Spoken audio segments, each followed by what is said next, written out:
Anybody here? It's the game. It's the big stuff, bro. Yeah. I mean, this is the last time you could dream about the Budapest game. This is either you make it a reality or the dream is dead. Doesn't matter. The dream ends. As Sting said, the dream ends today. So we need to be able to push and give us what we could potentially give. Interesting lineup, interesting change of formation. I think it's almost an anticipation after the Fulham game. So I hope that Simeone's plan does work out. But yeah, let's see. It's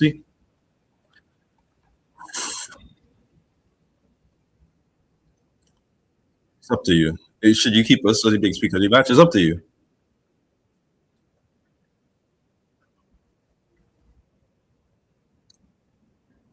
Aye. I feel very strange about the Zubimendi Miles Lewis Kelly thing because I said I really didn't want to play, and him playing in the midfield was a very good important thing for the Fulham game. But I'm not sure if you put the mental load onto a youngster like that. He's 19. You know what I mean? Very, very good player, but I don't know.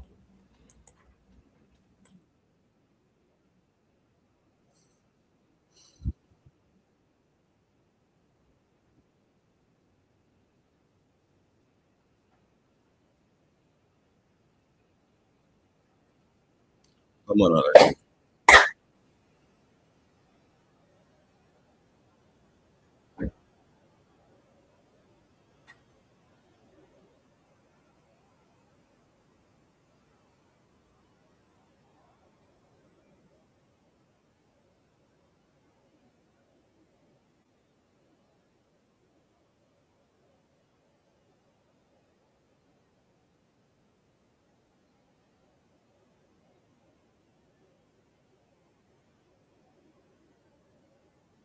Some good football at least I started, but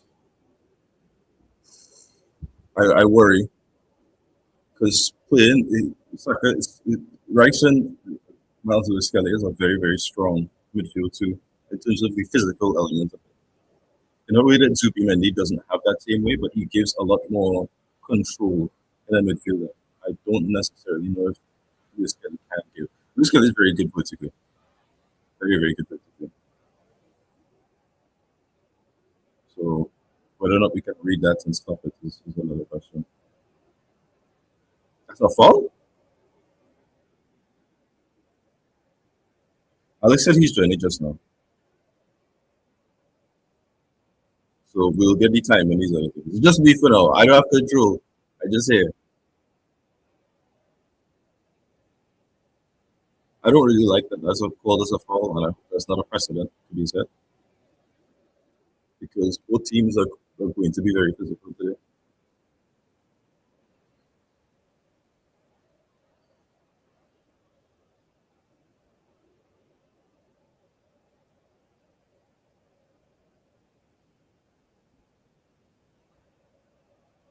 But I do like the impetus there. As soon as Saka got the ball, we have at least 2 or 3 players around that area.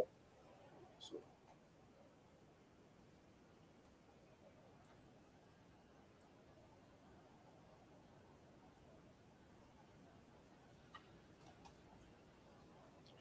I think we're trying to be an aggressive football, and we're trying to do certain things that I would like.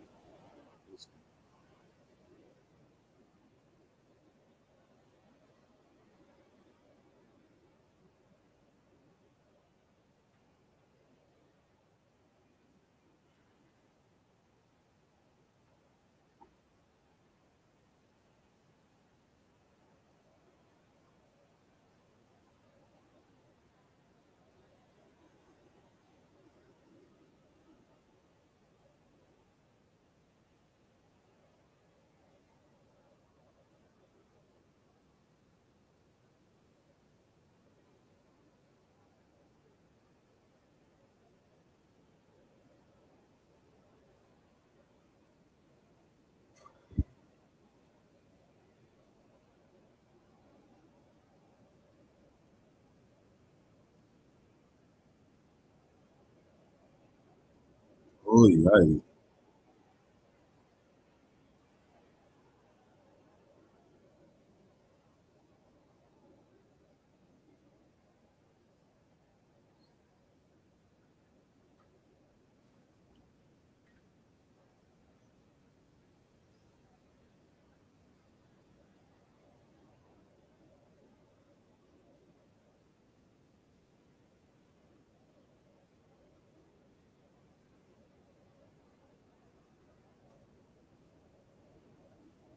A little bit of a slow start from Atleti.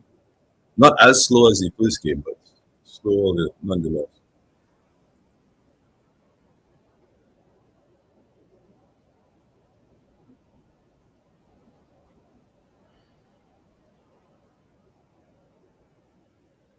I think it's so funny, yeah. We talked about all these superstitions and all these other things. It doesn't really change the fact that when you happen to go through it, no amount of words are gonna make you feel comfortable at the time. You just have to live through the moment.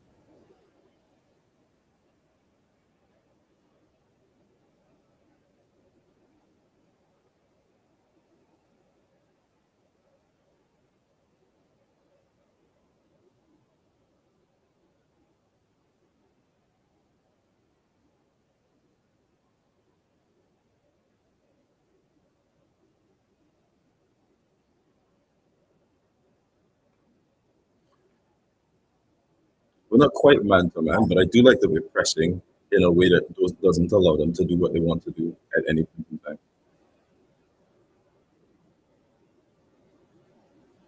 Ooh, sketchy pass.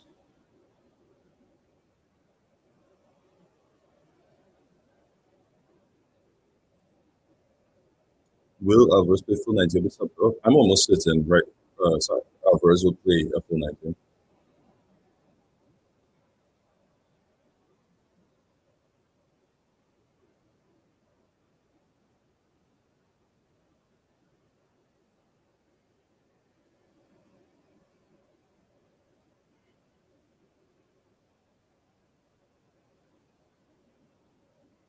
Ooh, that's not a foul, ref.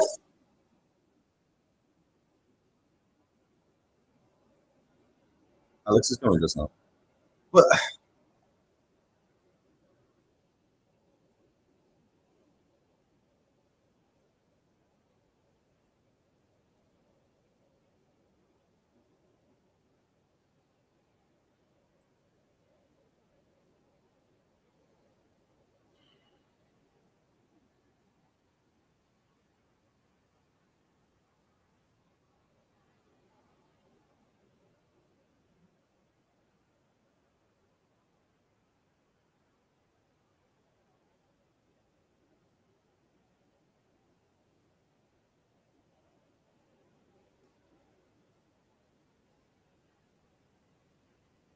rest and reset. Rest and reset. It's interesting. I thought Euro 2 would be more on the left hand side, considering the fact that we know about the Saka situation, but it just seems like Lookman is going to be the one to cover.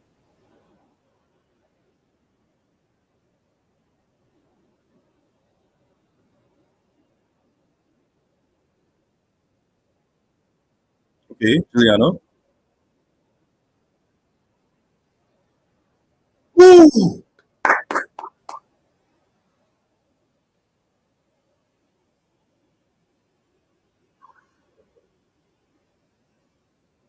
Onside. Really nice deep run from Alvarez. Almost gets there before him.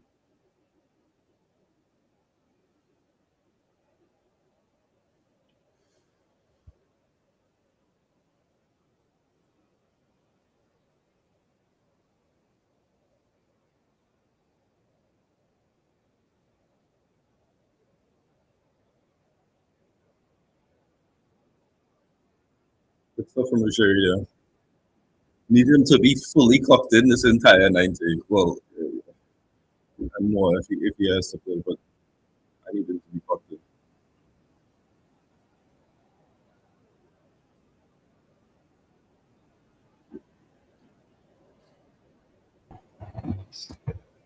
Hello, hello, hello, hello. Oi. Oh, Calafiori with a long shot. What's up, guys? What's up? Right How's it behind you. going? You are behind, actually. I'm in front. I'm still working on something, actually.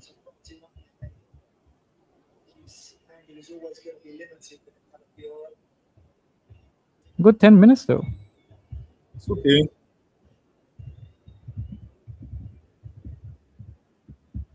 I don't necessarily like or dislike the situation because you see Calafiori inputting a lot of Trossard is very far out wide.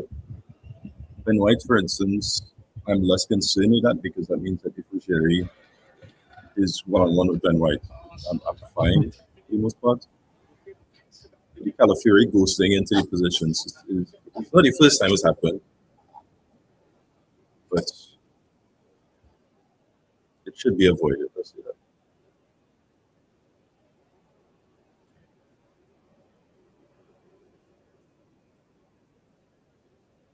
Nice, Lorente. Come on, that's a foul. Good.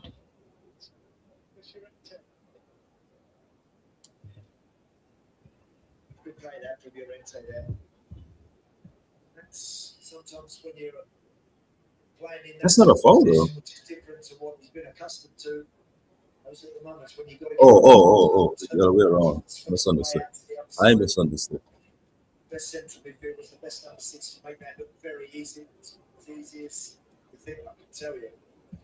Especially when you're under pressure. 19, Miles Lewis Kelly, really a left back.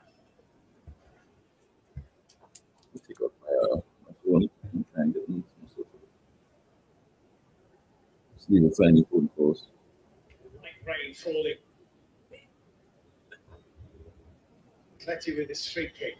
Where it's to Griezmann.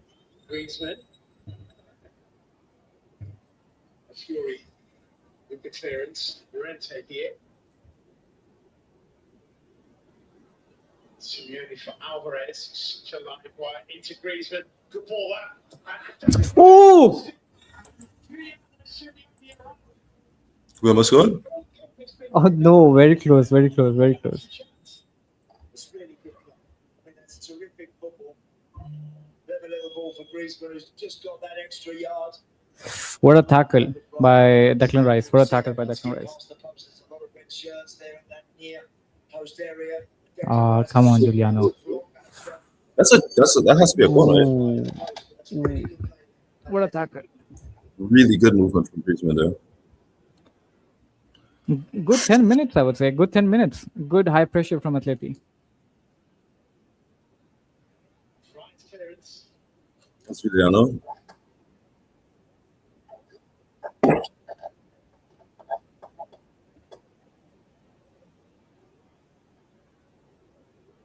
What was that? Oh, it bounced off Juliano. Oh, fuck. Nice one, Hashko. Nice, Lipman. Nice.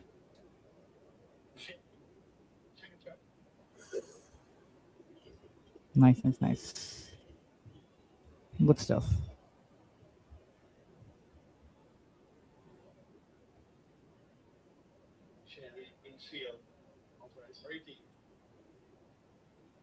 Like it's worked so far, but I don't like the kind of the nonchalantness of Ujiri at times.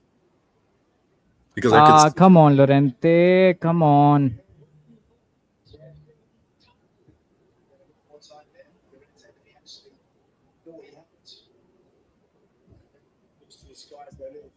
Come on, Lorente. Come on. 6 or 7 minutes here. Very composed and confident in possession. To think about here to the box. Man, my stream is really shit today. Well,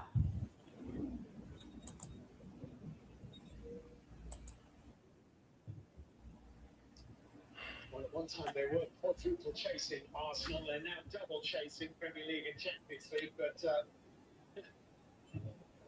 they're going to win a double. That's the one to win. Well, look, it would be some achievement. A lot of football to be played yet. But I think it That's where they want to be.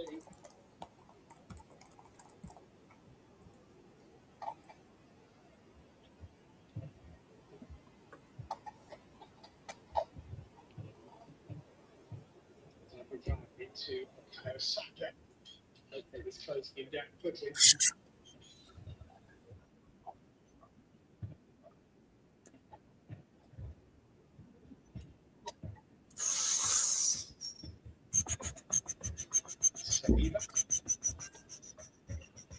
Raya is making some really sketchy passes. I'm not gonna lie to you though. Who? I said Raya. Like we're trying to stop the passes to Rice. And, oh my god! Atleti is pressing good. Atleti is pressing good. Yeah, I this like structure is really well done because you stop it. Like look at how deep Saka has to be to stop this press. Exactly. Atleti is pressing good, and like every time Arsenal has the ball, like they have to go back to Raya. Atleti is pressing good. That's good. No, you have to go long. So, like this is where. I don't really like Myfield Skelly in midfield though. No, me neither. But it's like this is where you get some kind of joy because Isaiah is particularly scary when you give him a chance to run into space, and it's like when you have to do a long ball, you're practically setting our centre backs into the best possible position. You know what I mean? All three of them have like an over 60% aerial duel win rate. In Kubil, foul. That's a foul. Hanko and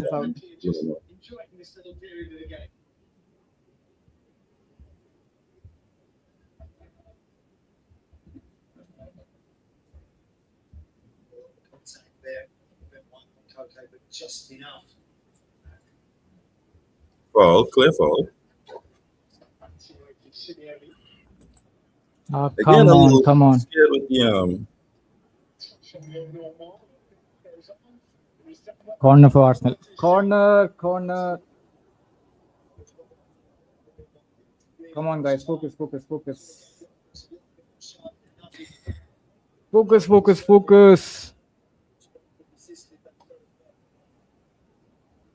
Yeah, those are the things I don't like. You see that pass off onto to Loromon. He's not trying to pass anybody. He's trying to get the corner. I don't like that. I mean, they play to their strengths, right? Normally, Gyökeres is good, like running through the channels. Like he is good, like when he run through the channels, he is good. Like to stretch the defense, he is good.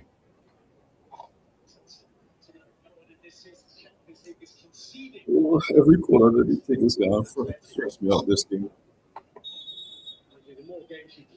Come on, please defend this corner. I'm gonna have to rely on you to give me as an offense.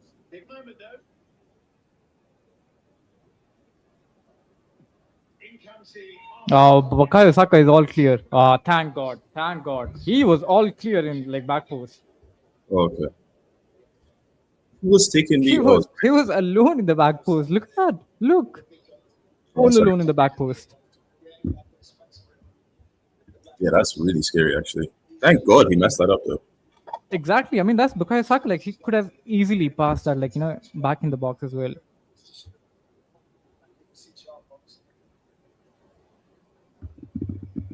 Come on.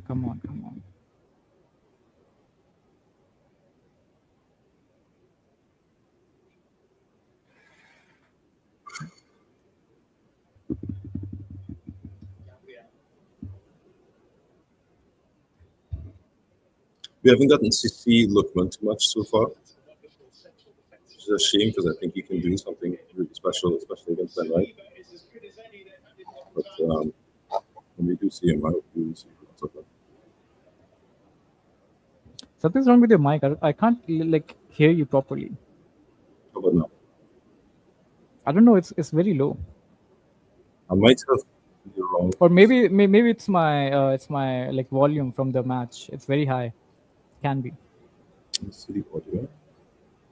It should be fine. Yeah, it should be fine. Saliba edging the red jerseys forward. Finds Ben White. Come on. Seriously, Ruggieri. Oh, fuck.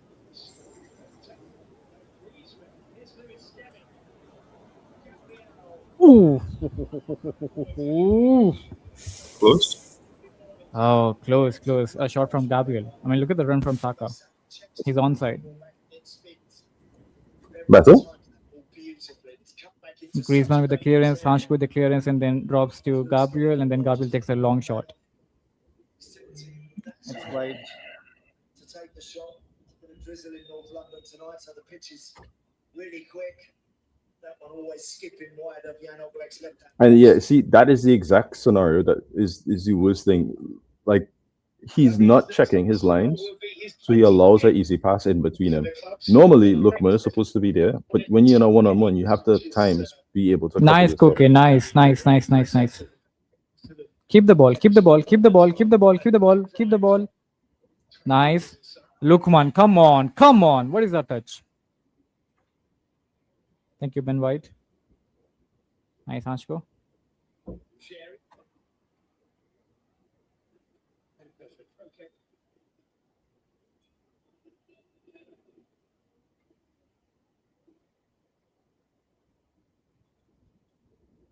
Nice.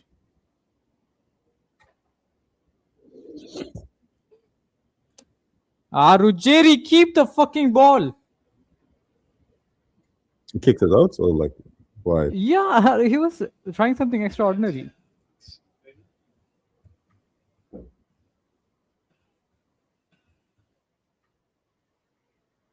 Oh, you got that completely wrong. Jesus.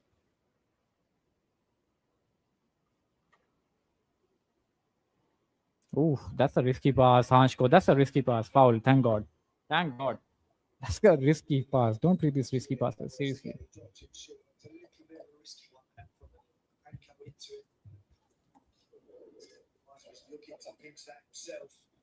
Guys, good first 20 minutes, I would say. I think like Arsenal had like a few shots outside the box, but then I think a good first 20 minutes. Atleti is pressing up front. Pubil, nice.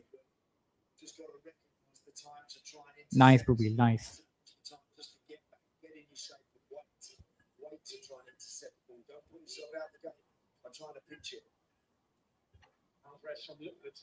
Julián, what is that pass? Seriously, what is that pass?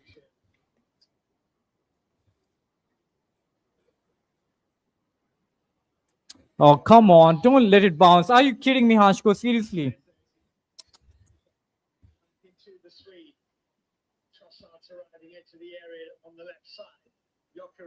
Thank God. Foul. That's a foul. Ref. Thank God. Cook it. Thank God. That was very bad from Hanshko. Because it's like the basics you didn't need to do. Like, you run to the ball and make sure it doesn't bounce. Exactly. Like Gyökeres, like Koke he has should not good physical Koke should not abilities. be having to do all of that work in that scenario. Like, it should He has be. good You physical should be covering abilities, that. like Koke. Thank God Koke was there for the backup. And like Gyökeres ran towards Saka, and then like they collided, and like Koke just came in. Because again, like you can't beat Gyökeres like in physical strength. You have to win that ball first time. Champions League goals for the Swedes so far. Nice. For Arsenal in the competitions, and this is first season back in England.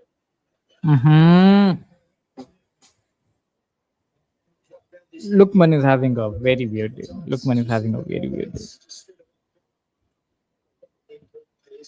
Sketchy Lookman, first come start, on, but man. it's Come on, okay. focus, Lookman. Come on, focus. It's okay. You can get back. That's okay. Get up towards that halfway line.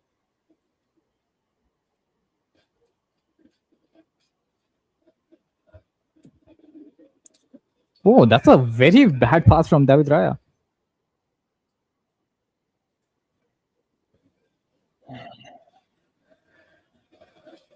Neither coach is inclined to sit quietly on the bench and concentrate quietly. Yeah, I don't know about them Raya passes, but they need to talk to that man, though.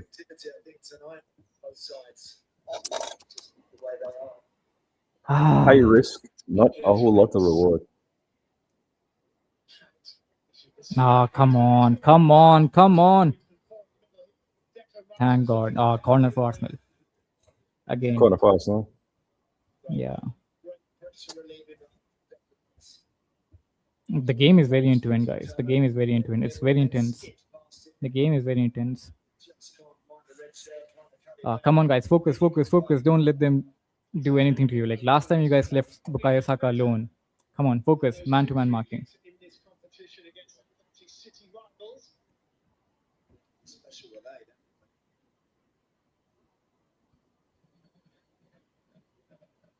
Go again. First quarter was Saka deep. Let's see where this one goes. Come on, Oblak. Come on. Focus, focus, focus, guys. Focus. Man-to-man. Don't leave anyone.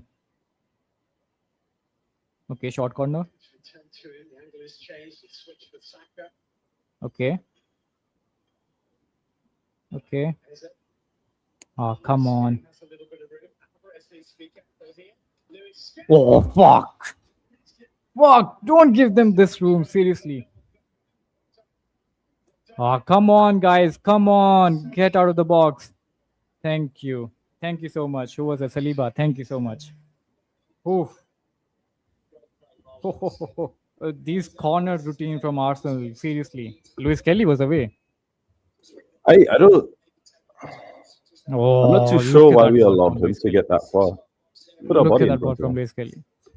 Smart from him though, because he managed to get into the right position and is like, look, flash it, do a hard shot, and then see if he can get maybe a little deflection for one goal or something.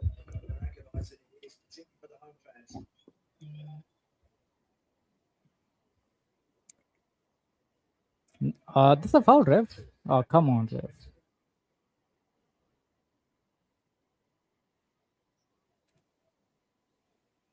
Oblak, your ball. Good. Easy. Oh, hang on. What is Gyökeres doing in the box? Excuse me.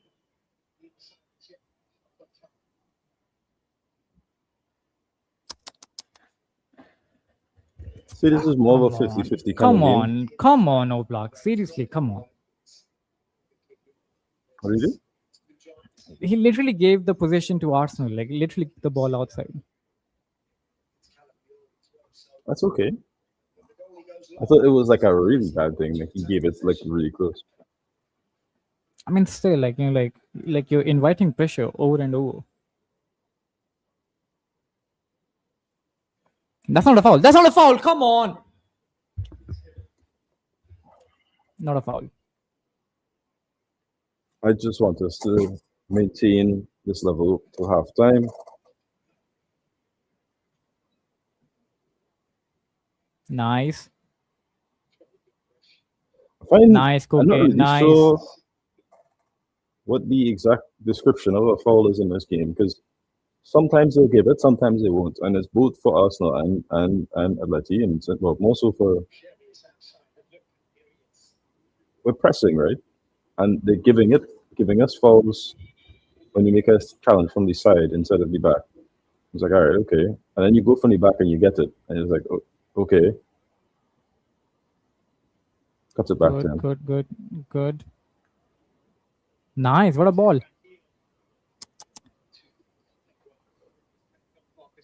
Nice, Pubil. Come on. Nice, Pubil. Ah, come on.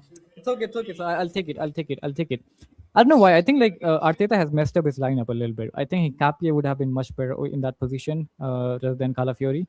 But still, I think if Atleti has to find a way, like we can actually attack on the left-hand side of Arsenal.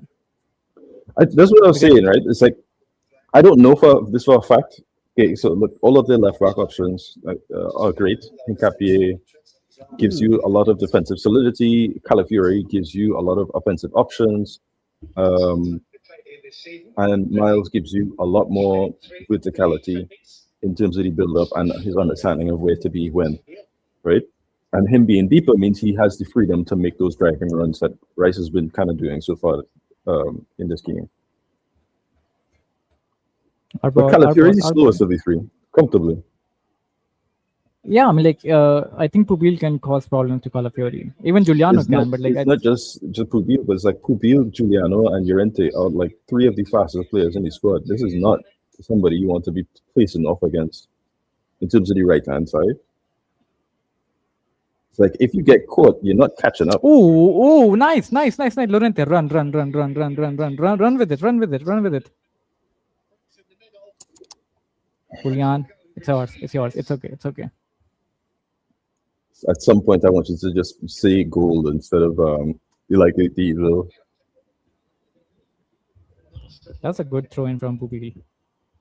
Almost. Only like if he had like someone like like a target like in the box, someone like Sordot. That would depend.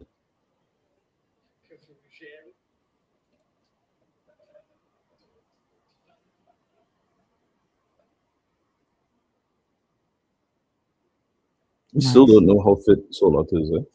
We know him and him as in the squad, but we don't know how much he can get out of him. True. We're gonna need Sordot today, by the way. Okay, look, man, come on. What are these touches? Okay, good.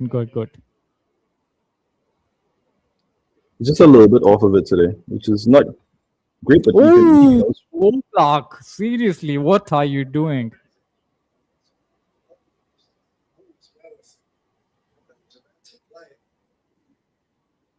What a ball. Nice. That's offside. Griezmann should have taken a shot over there. It was perfect, literally perfect. He should have like taken a shot over there. Oh, it's a lovely idea, but you really should have taken the shot. That's onside. Lorente is onside. Lorente is literally onside. Yeah, he's super onside. Lookman again. Lookman is, I don't know, like he's off the pace. Lookman is off the pace. Seriously, Lookman needs to get his head into the game. It's been like what, 2-3 chances now.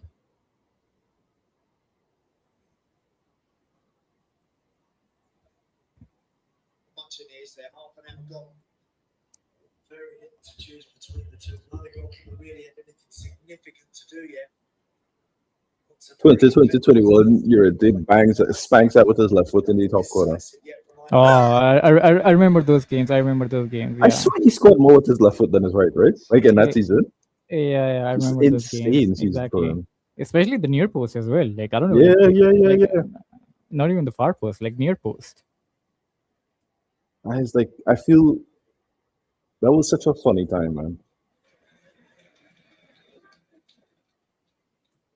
He just started feeling himself. I was like, I can do this. Gyökeres is such a good guy for hold the play. Look at that. That's not a foul. Good,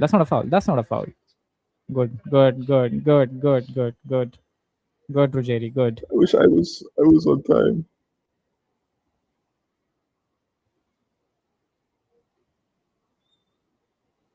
I mean, the hold up play has to go somewhere. You can't just hold up the ball for nothing.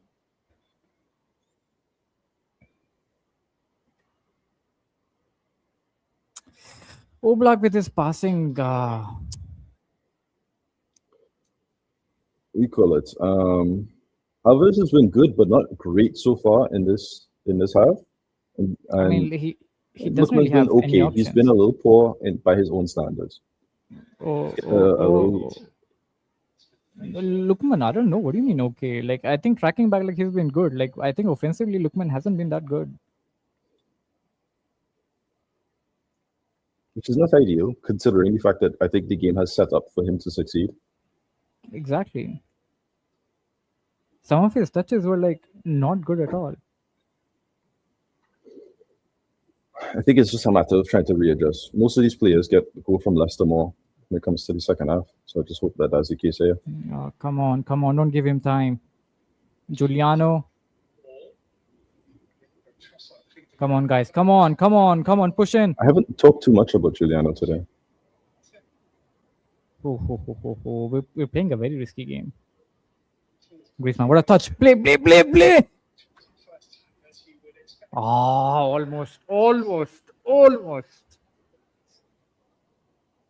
Only like if he played it like forward. He's onside. Okay, come on, guys. Lovely touch. He's onside. Both of them were onside. He was in his own half. Lookman, come on, get back.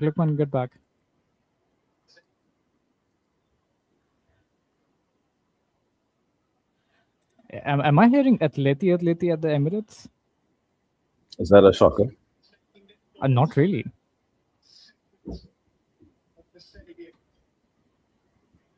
Atleti.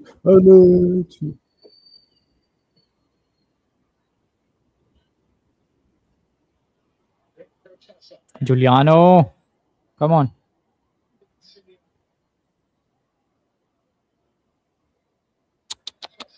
That's not a foul. That's not a foul.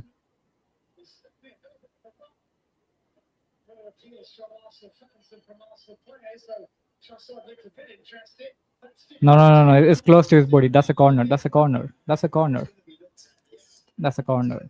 Come on, that's close to his body. Like, seriously, what are you asking for a foul over there?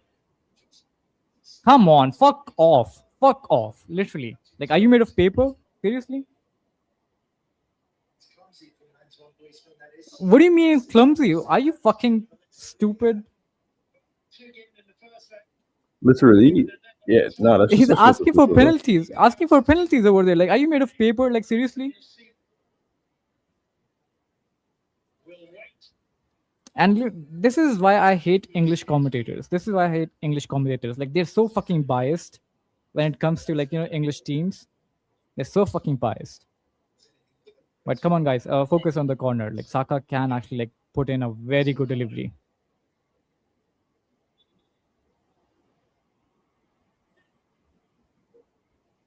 This is, I don't know, like, fourth corner for Arsenal. Come on. Focus. Koke marking Ben White and Gyökeres. Are you fucking kidding me? Come on.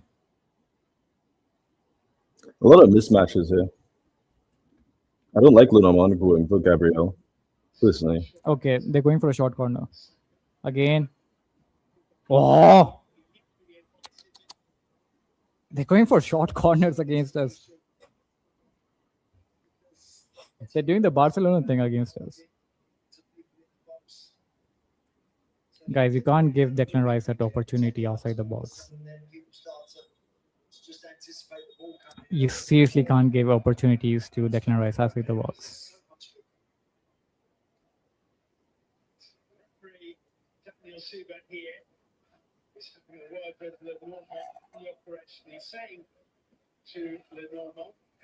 Watching you, there's so much more that goes on in the not just Atleti. Arsenal do it too. Every team feel that they can grab and hang on to players. You've got to be so careful. Really, at this stage of the competition, anything like that ball's in. I don't like that at all. Split second too. What? No, because if the referee talking to Lunaman with his thing, as like you're not gonna do the same thing in the opposite side. That's what I don't appreciate. Oh, good one, Hashko. That's a foul, ref. That's a foul. Good. The game is very end-to-end. It's very intense. He was cool. By hitting the floor, he makes sure that the game gets stopped. Does really well here. Watch, just turns away. Come on, ref. You have to give a warning to Calafiori over there. Just stops the game and gives his team a chance to reset.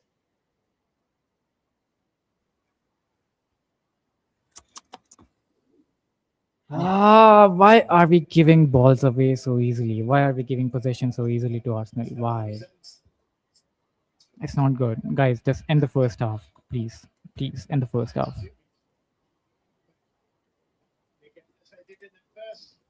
European Cup final back in 1974. It went to a replay. Bayern, with one of their three back-to-back triumphs, won that replay. And Pepe Reina, the old Liverpool goalkeeper, his dad was in goal for Atleti.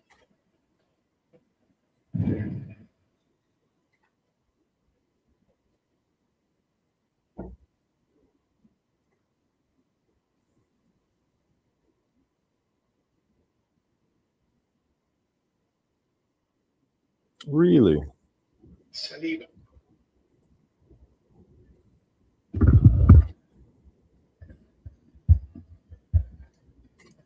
Nice, Jerry. Nice. Lookman, come on, for fuck's sake.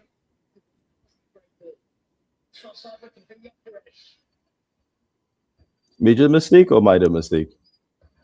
He gave the ball away. Goal kick, goal kick, goal kick, Oh. goal kick, goal kick. I don't know what's going on with Lookman today. Like, seriously. It's just a little bit off. Everything is in the right areas. It's just the execution is not where it's supposed to be. I mean, you can't give these chances to Arsenal. Seriously. No, I hear you. He needs to be a little more focused, and this is not a game to be off it. Exactly, exactly. It's a semi-final, second leg.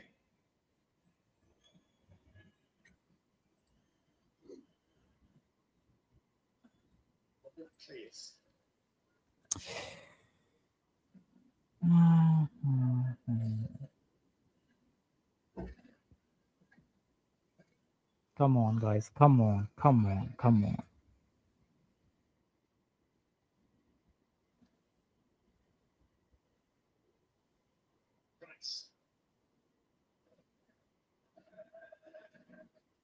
Surprisingly, Hanko has been very good today. Although he had that one mistake where I think he let the ball bounce, which I didn't appreciate. Like Gyökeres got the ball, but everything else has been fairly solid. Nice, Ruggeri. Nice. That's our ball. It's okay. It's okay. Good pressure. Good pressure. Nice.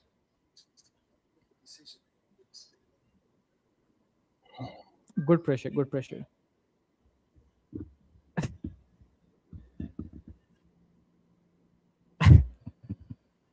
I hope like when I scream the next time, like it's a very, very good news for Atleti, because right now I'm screaming for the different things. Like it's like, like mistake from Atleti only.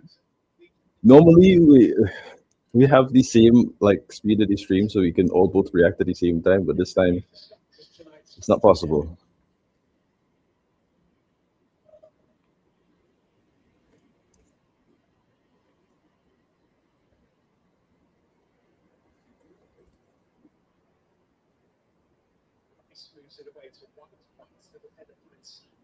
Look, man, come on, come on. Oh fuck. Oh ho ho. Oh, ho, ho, ho. That was a very good move from Arsenal. What happened? They had a very 1-2. Eze, Ben White, and then Ruggeri with a very nice tackle. Ruggeri has been very, very good today. Ruggeri has been very, very good. Juliano, come on, get up, get up, get up, get up. Come on, come on. That's offside. Get up, get up, get up. Get up, Juliano. Come on. Yeah, this is the part I don't like about SA.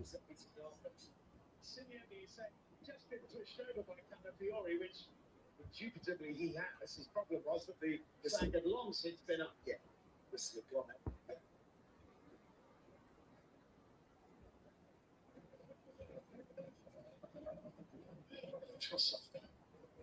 You can see that Atleti, a good team, good shape without the ball.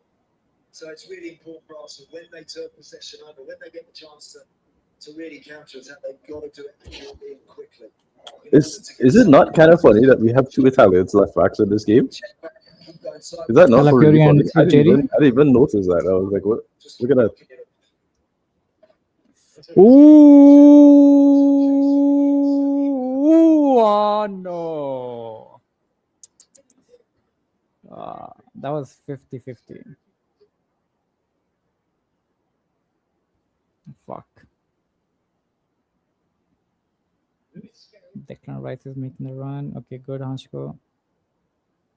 Alvarez and Saliba, the same speed? He almost got there. Almost got there. That doesn't seem right. Saliba, the same speed doesn't matter.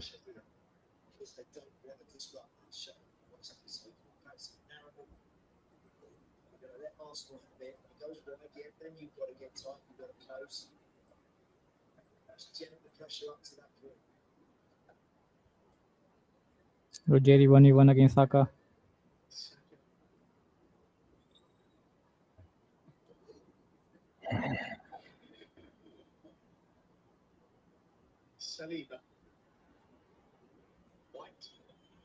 Yeah, this is a scenario I don't appreciate.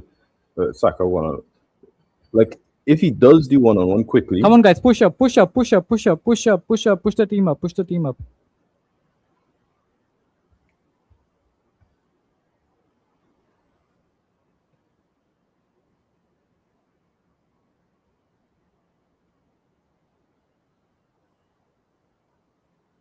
What a ball. Oh, what attack. Oh, Oblak.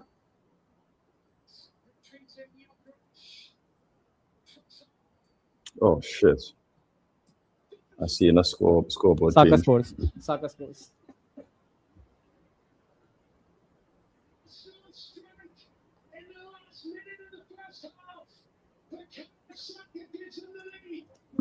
Dude, again, such a bad time to concede as well. Just before the end of the first half. Yeah. Just before the end of the first half. Like, seriously, like, come on. I think, like, I don't know, who was it? Someone, like, flicked the ball, and I think, like, it, like, you know, like, it went in favor for Arsenal. Such a bad time to concede as well.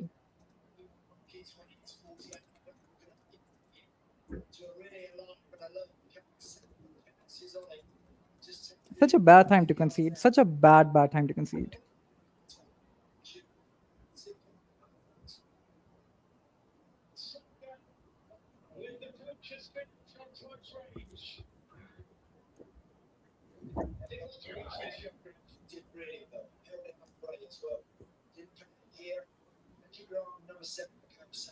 See where he ends up here.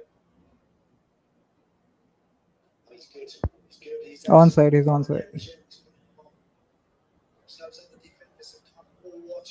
That's such a stupid goal to concede. It's because you're not reacting. Giuliano needs to push a little further onto the actual one-on-one earlier than that. Such a stupid goal to concede. Ah, guys, come on, we're chasing a goal again. Good save from Oblak, but again, like very slow reaction from Lenormand and then Pubil, Giuliano again. Should have been quick to throw out, like quick, just quick pressure. Such a bad time to concede. Such a bad time to concede. I always say, never concede at the end of the first half. I always say, because again, going to the second half, you can have a different game. Again, Lukman, come on. Lukman is definitely not having a good game.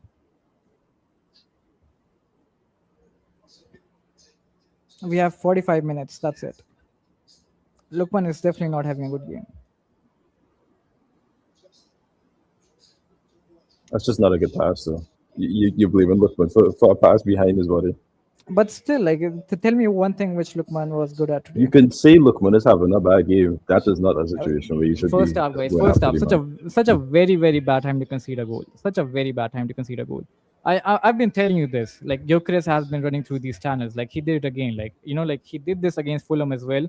Running through the channel and then, you know, like stretching the defense. He did it again right now. Like, you know, like he just went through, I don't know, it was Lenormand, who was it? He went through it easily, a cut of the defense. And then again, Gyökeres has very good physical play. Like, you can't really catch him. He has good pace as well. And then Oblak comes out. And then I can't really blame Oblak as well in this situation. It's just poor marking. I think it should have been the defender, like, you know, just like following through Gyökeres in that position. But such a very bad time to concede a goal. Very bad time to concede a goal. It's like you could have gone in the halftime with a 0-0 lead. Yeah, it's frustrating because it feels like you're not rewarded for the we call it that situation. Giuliano is supposed to be one-on-one with Trossard, and it's like these slight moments of hesitation is what gets that shot off. You get that, exactly. You get him, you rush to him and don't allow him to take that shot off. All of a sudden, it's the same thing. It's just a second. Just cut the gap, pressure, like again, stick this close has to been him, cut the gap. This game has been this has been a very, very 50-50 game, and then boom, a situation happened, and you have to just you take your, you know.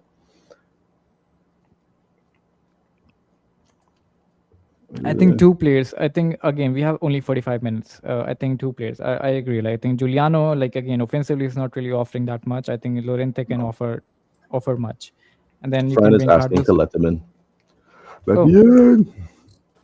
Again, you can bring Cardoso in midfield. Wait, hang on. Fran, are you? Wait, hang on. Yeah, there you go. Hola. Yeah, Fran was. Seriously, I mean, like, the game was going well, and then we conceded a very stupid goal. Classic Atleti. Atleti. Seriously. It's sad because I think we were covering for a lot of the good parts of the game. It was just a few, like, some players are not one of the, okay, Giuliano, I think you kind of have to look at what happened, like subbing him off. and maybe putting on Cardoso so Llorente could be further out wide. You might have to. I don't know when Bayana comes on, but I don't know what happens with Lookman either. I think Griezmann's been fine. Griezmann is good, but again, look, like Lookman is our main guy in transition. Like he's not really playing his game. I don't know what was going on with Lookman. Julián looks very, very off for me. I think he hasn't been fit. I don't even think we were worse than them. I mean, I think our chances were pretty good. The 2-3 we had. I don't really think we create any chance though. I think like it was like 50-50 chances. We didn't really create like a clear-cut chance, I would say. I don't think there has been any clear-cut chances in this game, to be fair. That's true. And I mean, the goal comes from a deflection, which from a shot that shouldn't have come in. So. We have 0 shots. We have 0 shots on target. We have 0 shots on the target. Oh, you going out to Champions League? You're not serious. Well, you out the Champions League and you out of the Copa del Rey. What's that? That's crazy. How did that happen? Buddy? Who did that to you? How's that guy? Hang on. To be fair, so far this season in the Champions League, we have done like shit in the first half, and Simeone has fixed it in the second half, pretty much in every game. But even against Bruges, we went into the second half drawing, no? No. It was a draw. Like we conceded a goal at a very, very bad time. Yeah. So like, Barcelona second half. Yeah, this. You probably do need to take out Giuliano. He's not giving you a lot offensively, and he's not necessarily giving you what you expect defensively either. So it just might be one of these things where you have to take him off. Maybe put Llorente further out wide. But I just don't know how I feel about. You're gonna have to put Cardoso in like fresh, and it usually takes a little minute to get the gears running. I mean, Arsenal don't give you much danger through the left side in order to for Juliano to do a lot defensively and offensively. I remember one chance when Griezmann put him through, and that's it. I don't remember him doing anything else. Yeah, Guys, we really need to get on the offensive mode right now. We have to pressure Arsenal. Seriously, we have to pressure Arsenal. Like, we have to. I mean, this is literally an Atleti way to concede a goal as well. Like from a deflection, from a rebound, something like this. It's always a reflection or a rebound. Exactly. Easy tap in for Bukayo Saka. Easy tap in. Like Lenormand is very slow to react, and Saka is just there. Honestly, and again, no offense to Lenormand over here, by the way. I think like Lenormand has been good, but again, he's very slow to react in this situation. For me, Juliano was the first man. Like to pressure Trossard in that position. I think he should have been on him. Literally, like close the gap. To be fair, I think Atleti are the only team, like even in the group stage game against Arsenal, the only team that have made Gyökeres look amazing. Like I am seeing him holding the ball. Exactly. Which he's been really shit at all season. Yeah, and again, like like we were talking about this in the preview as well. Like in the Fulham game, he made the same run in the Fulham game, running through the channels, running through between the centre back and the full back, and then stretching the defense. He literally did the same run. He ran through, I think, David Hansko and Ruggeri, and then he was. No, it was between Lenormand and Hansko, I think. There you in go. The goal. I can't really remember, but anyway, like he got away, and then Oblak came off his line. He was again slow, and then again Oblak had to rush back, and then Gyökeres had all the time. He put in the cross, and then it went to Trossard. Trossard did some tweaks, took a shot, which he shouldn't have allowed. Like seriously, like that shot shouldn't have been allowed at all by Giuliano. But again, like he took a shot, and then again Oblak saves, and then they rebound, and then Saka scores. I think Oblak was wrong in getting out of the line like that because Lenormand sees Oblak going towards Gyökeres, and Lenormand doesn't go towards him. He chooses to cover the goal. And if it would have been the other way around, probably Gyökeres would have had less space in the box, but whatever. But guys, anyway, we have 0 shots on target. By the way, we have 0 shots on target. Seriously, we have 0. We had like 2 shots. We have 0 shots on target. I mean, it's not really looking good. I think we had like what, like a 50-50 chances, I would say. Again, look, just 2 shots. Look, Simeone, Julián Álvarez. That's it. I mean, that's not good. And for Arsenal, again, like, like even from their perspective, I think like they just have 1 shot. They have 2 shots on target. Again, one was the Trossard shoot, and the second one was the Saka goal only. So again, like I told you guys, like the first goal would be a very decisive one. But again, this is not looking good. I think we have to get an offensive mode right now, and then again, like we have to find an equalizer. If we concede 1 more goal, it's over. It's over. The most optimistic part about this is that Chelsea also scored first back in 2014, no? I suppose, yeah. Okay, I'm still on a delusional train. Okay, all right. Okay, I'm I mean, I still believe. It's just it's frustrating because it's like we were setting our shape up really well in terms of the, what do you call it, the pressing, almost all of the first like 35 minutes, and we kind of took the foot off the gas a little bit, and it's like, okay, that's fine, but I don't particularly like when you do this because you're giving a lot of time and space when you're not being aggressive at the same time. You know what I mean? So I hate the jersey we're playing with. Why can't we just play with the blue jersey? Like, seriously. Yeah, I hate like the jersey I'm wearing right now. I think this is the unluckiest jersey we have this season. Why are we playing with this? Why are we playing with this? Like, if you feel like superstitious, like, with the hotel room, like, why are you playing with this, with the same jersey? Play with the blue one, the blue red one, the one we played against Liverpool. Play with that jersey. I mean, like, we played with that jersey against Club Brugge as well. There's always one jersey which is unlucky for Atleti.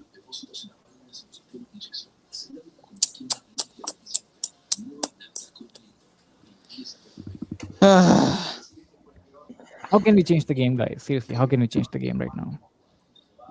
probably Cardoso. Arsenal Become won't a give lot us any more chance. aggressive in terms of the press. Don't allow. So Juliano has to come off. Yeah, probably. Probably the best move is that. I didn't really like Juliano this half, and I kind of, part of me was thinking I wasn't sure if Juliano's even necessarily going to play in this first half. I thought he was going to come off for the second half, maybe get some energy against tired legs, I mean, we talked about this in the preview. It usually doesn't work when you try to play players into form. He's in on form. Yeah. Don't play him. Don't start him. But yeah, probably the move is Johnny in and Llorente out wide. No. Yeah, and then is somehow you have to fit in Baena and potentially Solat at some point in the game. I think Sorloth is going to come on in Julian's place, who I think isn't 100% fit. No, I think Soloth will come on for Lookman. Julian will go for the Lookman place. For me, Baena will come on for Lookman. I don't know. I feel like it's gonna be Griezmann and Julian Álvarez behind Soloth. I feel like then at some point Molina is also going to come on because he always has to come on. Yeah, and I don't think any more changes can be made. Let's see if we manage to get into extra time, then yeah, we need to consider some changes. But there isn't really anyone else in the bench. I mean, I know Simeone would like to play Nico Gonzalez, but he isn't there. I mean, I don't think how Nico Gonzalez can affect this game. No. I don't really see. Neither do I, but Simeone would love it. Would love to have him, probably. I see Soloth. I don't know if like again, it also Let me depends check. like how much Soloth is fit as well, because again, like we said, like Soloth wasn't fit in the last game, and then again, we don't know like how much. Maybe Soloth is. Maybe if Koke is super Obed, but I really wouldn't. I don't even think Koke is going to come off. I think Koke is going to play the full 90 or past that if it was to that. I think we have to come out guns blazing. That's the only chance we have. Wait, Jimenez is on the bench? Yeah, he's my back question to Cholo: what's the point of resting player and then not getting all in press when like we did better when we really press? I mean, Julián Álvarez is not at like his 100%. Like he's struggling. You Griezmann can't is there, press but for then full again, 90 minutes. That's just the reality of it, right? I Yeah. know people love to talk about this and like tactical say, oh, you have to press the. If you could press for 90 minutes straight, Germany would be the undisputed greatest national team and league guys, in the world. I'll be And then back, not guys. I'll be because back. that's not a Guys, I'll be reality back. that you could do. Guys, I'll be back. You know what I I'll mean? be back. You can. So Uh, it's like well, yeah, we totally. said this in the preview. If it was that easy, we would just do it. So you kind I of mean, have to. we chose to press in good moments. We got the ball. We did good things in the press, and then we kind of drop off at the end of the first half because it really just makes sense, you know. Yeah. Look, it should have been a lot easier, and like you do find the last minute or so, we could be thing, and then we chill out, and then that's it. We go into the half 0-0, switch up the game plan, be aggressive. That's what should have happened. But 50 Well, minutes of good press is fine. It's just you can't get 45, especially when Lookman is just coming back from injury. Julián Álvarez, same thing. We call it Griezmann is 35, Koke is 34. You can get a lot of your own team. Julián has a bad ankle.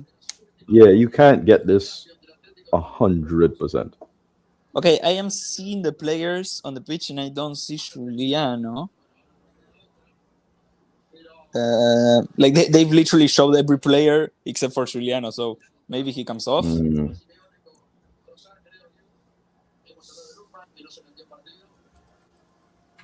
Who else coming on?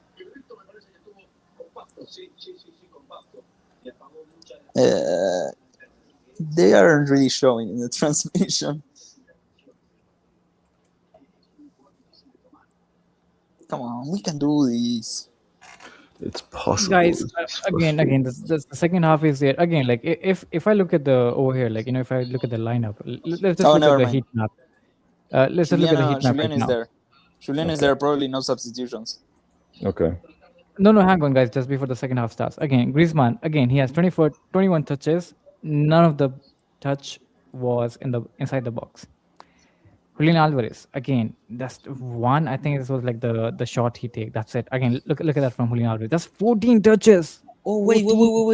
Did you guys see the chance where Griezmann passes it to Llorente and Llorente was offside? Yeah. Why didn't he Griezmann should've- shoot? Exactly. Shoot. I was saying the same. I was saying the same to Keeks as well. He really had a lot of space. Exactly. Ah. Lookman had only 19 touches. None of the touch was anywhere around the Arsenal box. Anywhere around. Look at that. He's way off. Well, to be fair, we also went into the first half, into the second half losing against Bayern in 2016. So Yeah, we have to keep hope. You have to I'll play. take everything you say right now.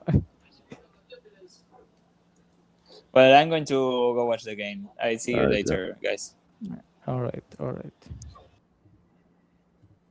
But seriously, we have to do much better over here. Like none of our forwards like had any touches in the opposition half. Anyway, second half has started, guys. I still see Julián on the pitch. I think there's no subs. No subs at all.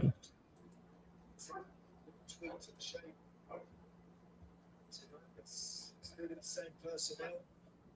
I just got it off the gear. They need a spark from somewhere. Julián. Thank you. Really a spark from us.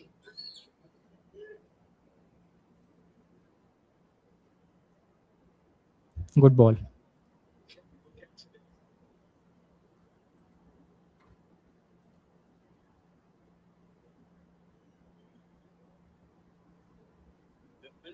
Alvarez. Wheels fall into the penalty area. Lookman and Griezmann both managed to win it. Man, Gyökeres is playing so good. Gyökeres is playing so good. Like Certain players play I directly into our fucking system hate very it. easily. I fucking hate it. Gyökeres is playing so good against us. He's using his body so well. He's using his body so well against us, holding a play so well. We don't really have any option. Any answer to Gyökeres right now.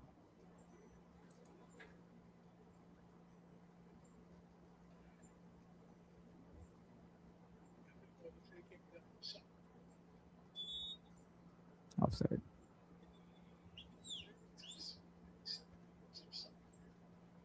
My stream dead right now, so I'm blind.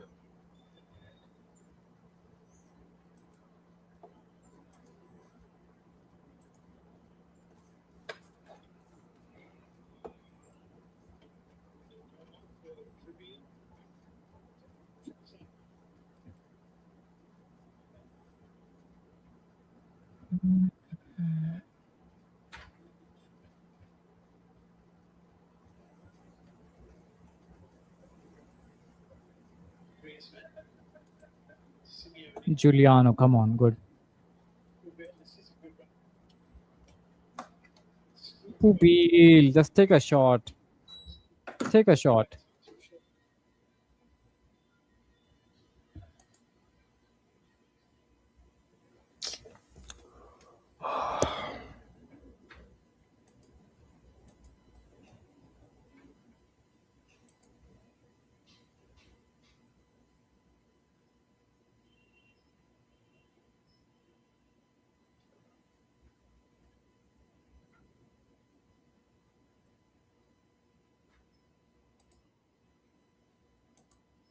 What is that, Griezmann? What is that, Griezmann? Seriously, what is that, Griezmann?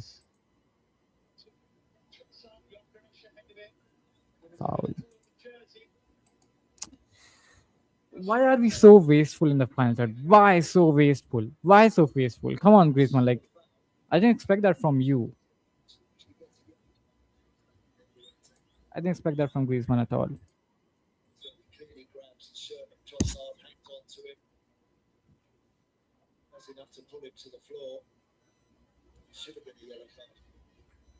Fuck How was that a off. foul though? That's a foul. That's a foul.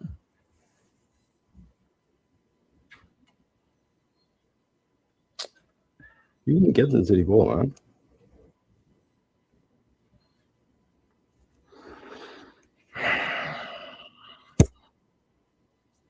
Now, come on, like you're leaving him alone.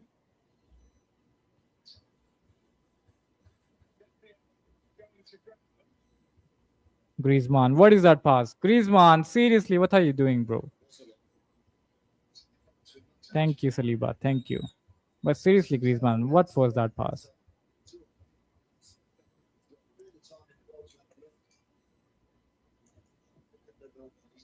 He slipped. Come on, he slipped. Stop asking for penalties.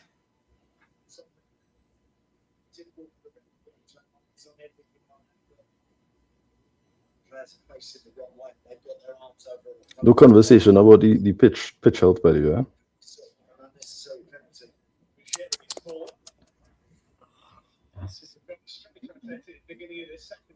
Bro, we are so bad in the final third. Seriously, we are so bad in the final third. The quality like literally drops in the final third. The funniest part, though, I think, is if we get it right once, all of a sudden the momentum will shift entirely into our favor. It's just, can we get it right that one time? And like, I can't really blame the other players as well, because again, there are no options up front. It's like Ruggeri, like again, like the Ruggeri cross right now, only Ademola Lookman was there. That's it. No shots on target is. Giuliano, come on. How the fuck you didn't shoot there? Giuliano, come on. That should have been 1-1. That should have been 1-1. That should have been 1-1. Seriously. How? How, Giuliano? How? I thought that was a goal. That should have been 1-1. That should have been 1-1. But he did the hard part. He got past the keeper. Just shoot. Just shoot. Why are you taking extra touch? Why are you taking extra touch? He's onside. Why are you taking extra touch? Why are you taking extra touch? That should have been Is that a penalty? you had to shoot it immediately. That I don't see that. As soon as it gets there, hit it with your left That's not foot. a penalty. That's not a penalty. That should have been 1-1. That should have been 1-1. It's been technically to Koke. Huge relief for Arsenal. That should have been 1-1. Giuliano, come on. Why are you taking extra touch? Why? Why? Seriously, why?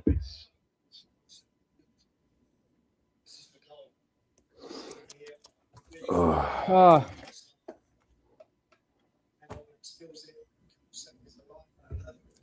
That should have been 1-1. The keeper was beaten. It was just like tap in. Just why are you taking extra touch? It's just a pass to the goal. Yeah, you. All you have to do is keep it on target, and as a goal, there's no way to stop it. Exactly. Oh boy, and it's from a mistake too.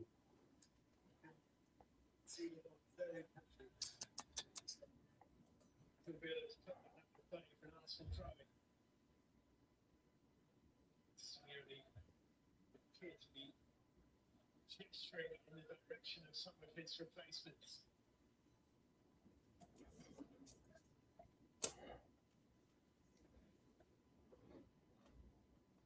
I feel like it's going to be a little amount to come off for Molina, and get Pubil back to centre back.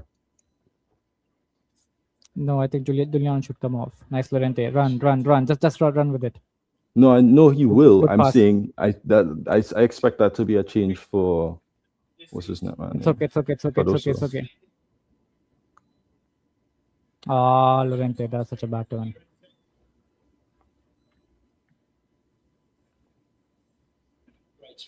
That's a foul, ref. It's okay. It's our ball only. Liloman has been good. Not crazy, but he has been good. And he serves his function because you can allow you're allowing what do you call it? You're into to be in those more offensive positions without worrying too much. Because Arsenal have something to naturally. Take a step backwards, you don't want to, but step themselves out of that, continue to get forward. Nice, Jerry. Nice. Composure.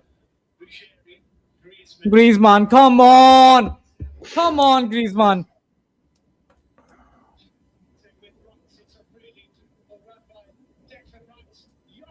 Oof.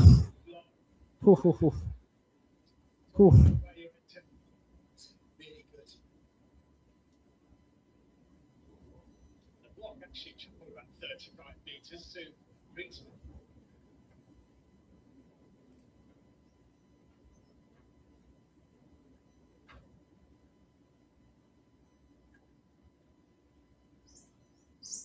What a ball. Ubil, you have to do better over there. I keep on hearing the tisk after the water ball instead of water goal. Oh, come on. Simeone has to make some changes. Are we not peppering them though? Oh, fuck. Good one, Ashko.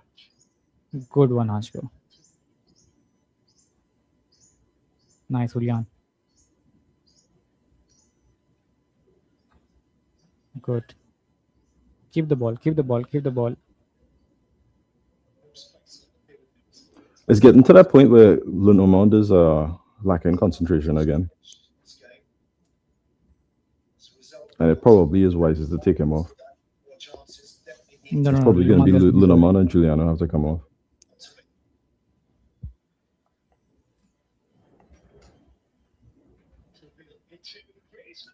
Ooh! Penalty! That's a penalty! Oh, come on. What's that? Foul, offside? What is it?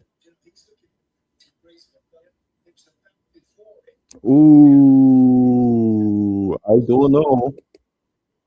I think he's calling the Gabriel one. Again, oh, come on. Gabriel shoots at Mark Pupil. That's not a foul. That's a penalty. That's actually That's a not a penalty. foul. You know, only for this spot, Pubil needs a drop for that. That's not a foul. That's not a foul at all. That's not a foul. That's a penalty. That's not a foul at all.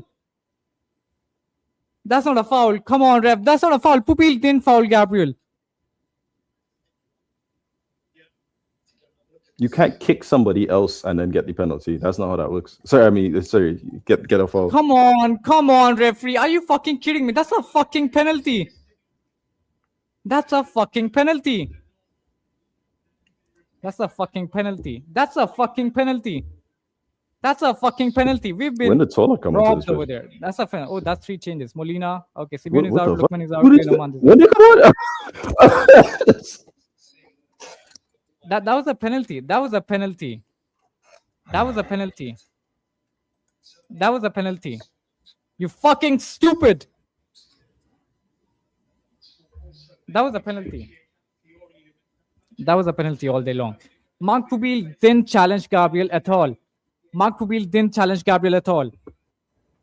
That's a strange decision from what do you call it? That was a penalty. The That was a referee. penalty. That was a penalty. Eze is going off. Madueke and Ødegaard is coming on. That was a penalty. Exactly. Gabriel kicked Pubil. Gabriel kicked Pubil. And then Calafiori stepped on Griezmann. That's 2 separate instances of a penalty that creates.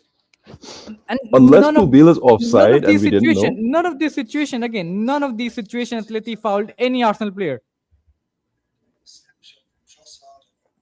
Seriously, what is going on? What is going on? That's a penalty. How did the VAR not even check that though? That's a penalty all day long.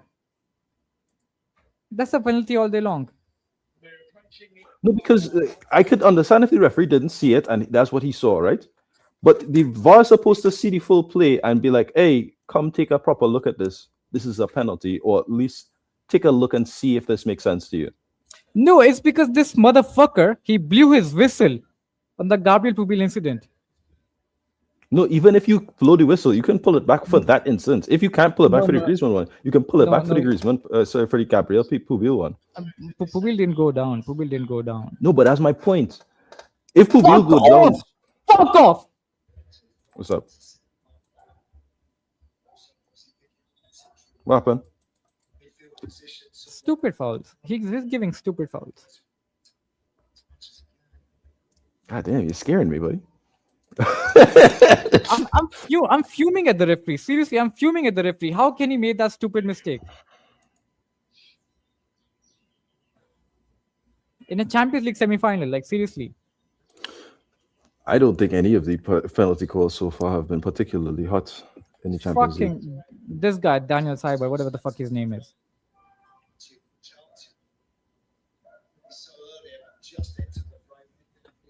Hmm. 30 minutes, guys. 30 The one minutes. who's been selling foul is Juliano. Yeah. And he's not on the pitch now, so can't think about it anymore. Oh, Black, just play the ball to fucking Koke over there.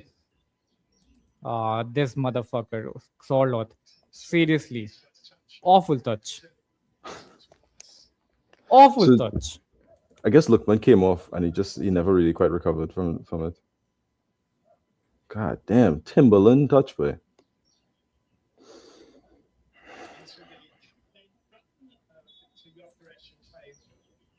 Fuck off, Gyökeres. Fuck off, Gyökeres. Fuck off. They call that as a penalty? No. Oh. No, I saw the comment. It's like, oh, how was Gyökeres probably better than this?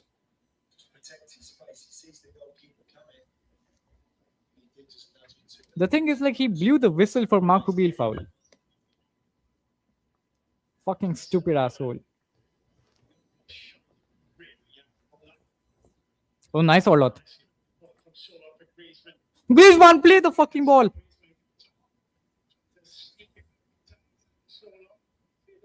I'm so confused, man.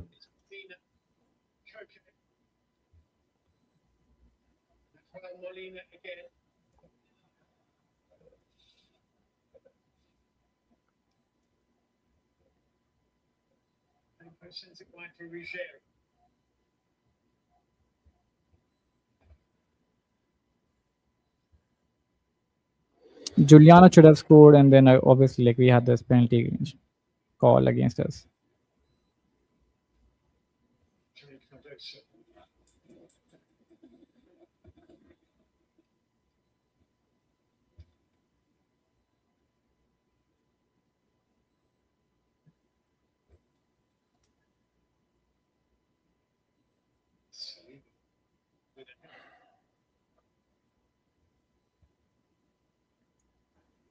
Nice, We're Koke, creating nice. half chances, but I really want us to score like earlier than the sooner the better.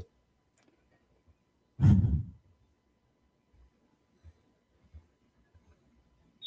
has had to battle out there, Gyökeres. Julián and Hanko, they're two centre halves that want to get really tight, physical. He's never shied away from it until he's given as good as he's got. Our ball. It's not about trusting his left foot. He should have just went for it. Like, even if your left foot is shit, go for it. That's a tap in. That was a tap in. Yeah, like this he passed the goalkeeper. That's the part. Like, he did the hard work and then overcomplicated it. That's the confusion. Did everything right. All you have to question is if he was onside, and I think he was. So you have to score yes or yes in that situation. Into Cardoso, the substitute to Marcus Llorente. Nice, Molina. Into Llorente nicely. Llorente, it took so long. Putting Trossard under pressure. It's okay, our ball. Whew.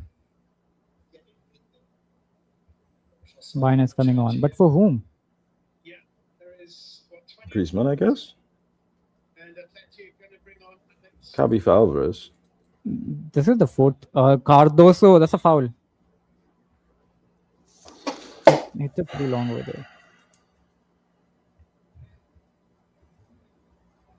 any of these sort of free kick situations now. This is where Solo adds a different dimension. It's such a stupid foul from Ødegaard too, because like, you don't need to do that challenge. You've already put him into a dangerous spot. Yeah, it's Griezmann.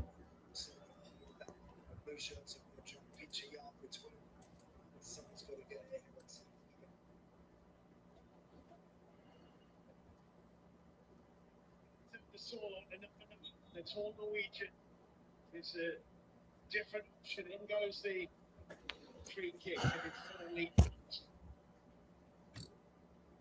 Álvarez.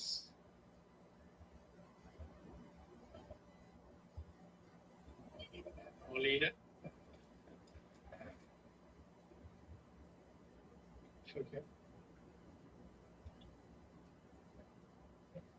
What a ball. Julián. Should have been a good cross.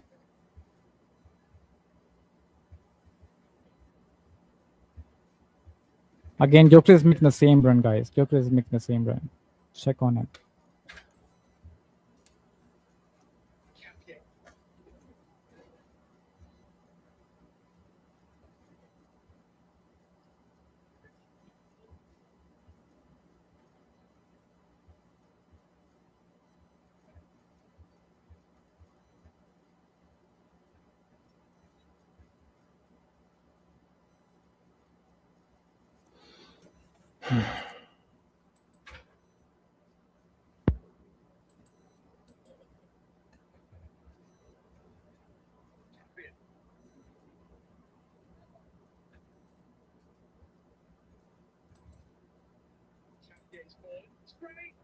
Fuck.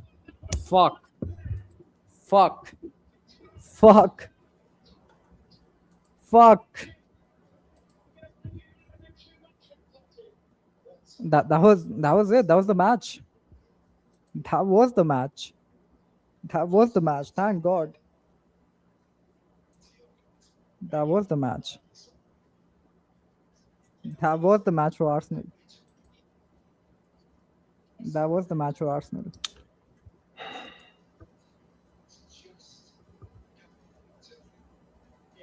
This is the risk that you put with Molina. He does not track run as well. So if you can put in a ball from there.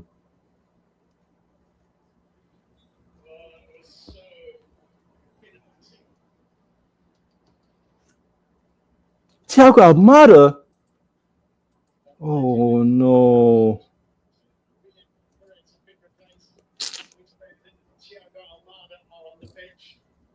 We're literally playing our B team right now. We're literally playing our B team. Julián Álvarez is out. I don't see any, what do you call it? Any chance now. I don't see any chance now, guys. It'll be a miracle. It'll be a miracle right now. Thiago Almada and Alex Baena for Griezmann and Julián Álvarez. It'll be a miracle right now. I mean, like Griezmann, I can understand for Baena, but Julián Álvarez, it'll be a miracle right now.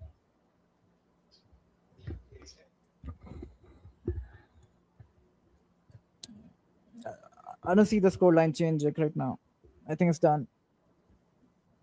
The penalty incident, the first half chances from Lukman, again, I think Lukman was very, very poor in both the legs. Lukman was very, very poor in both the legs. He missed like 2 chances in the first leg. Should have made Atleti 3-1 for sure, at least 2-1. This game would have been much more easier if we were 2-1 up. But now I don't see any chance right now, guys. Julián is off, Griezmann is off. And like I said in the preview, I think the team who scores the first goal actually will get it. Yeah. It'll be a miracle, guys. Look at that pass. This is the frustration when we concede in like especially it's like you put desperation tactics on. Sometimes it works, most times it doesn't.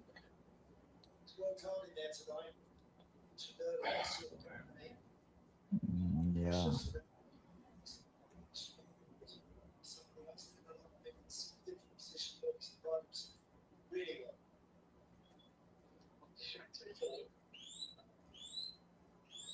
Foul, ref. Foul, ref. Foul. Fuck you. Fucking stupid asshole. Literally, give a foul for Gabriel on Pubil. Are you fucking kidding me? Such an asshole.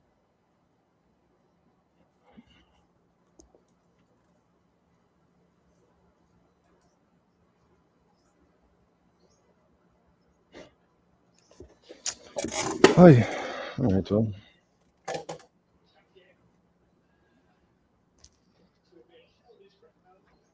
What a shame.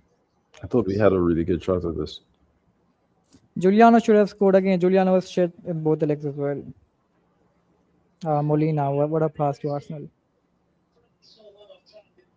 Giuliano again was shit in both the legs. He should have scored the equalizer over here. If Giuliano scores the equalizer, the game would have been very, very different. And then the penalty incident, and that's it. That's the only 2 chances I can remember. Giuliano was shit in both the legs. Lukman was shit in both the legs. Oh gosh. Enough of the do my talk. Stop. No, I mean, like, I defended Giuliano because it was right to defend what he was doing. I told you he is doing well defensively, but he was not doing anything offensively. That's just what it is. It's as simple as that. I said it. Also, how come Madueke was inside of the box before the kick?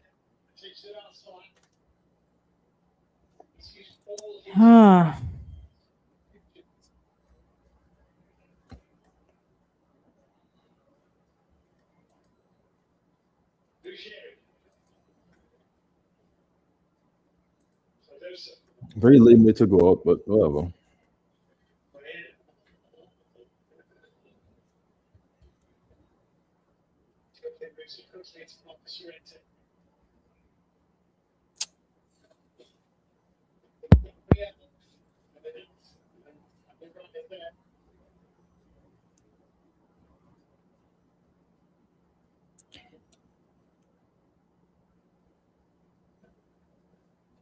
Guys, we really have to rely on our second team to score against Arsenal, which is again, look at that from Gyökeres. Corner for Arsenal. Gyökeres is having a masterclass against Atleti. Hold up play. Allowing a player like this to have a masterclass against us. He's been shit in literally every big game this season, without exception. Hold the play, stretching the defense, in everything. Gyökeres is bullying our defenders. We don't really have an answer for Gyökeres. And every time Arsenal is looking for a way out, Gyökeres is there for them.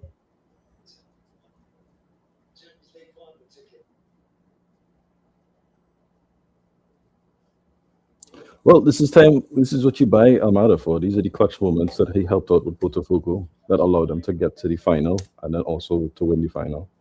So, if he can perform, him and Bayana, if they can perform today, I wouldn't ask for too much. Look at that. Madueke killing. Okay, goal kick. Julián Álvarez wasn't fully fit, guys. Julián Álvarez wasn't fully fit. If Julián Álvarez was fit, he would have played the whole 90 minutes. Julián Álvarez wasn't fit at all. And again, I understand it's a Champions League semi-final, but again, like if you like risk Julián Álvarez like to keep on playing with his injury, that means like that's a risky move because World Cup is there as well. Again, yeah, we said this both in the post-match live after the game as well as in the preview. We want Alvarez to play full 90, but you can't do that to Alvarez. Alvarez is like he has a World Cup. A lot of these players, they want to give it their all, but if you're playing through an injury and you're going to potentially make it worse when the World Cup is literally right around, it's like a month away. You can't really do that to somebody. So, Miles Lewis Skelly down. He's not down. Like again, that's tactics from Arsenal. That's tactics from Arsenal.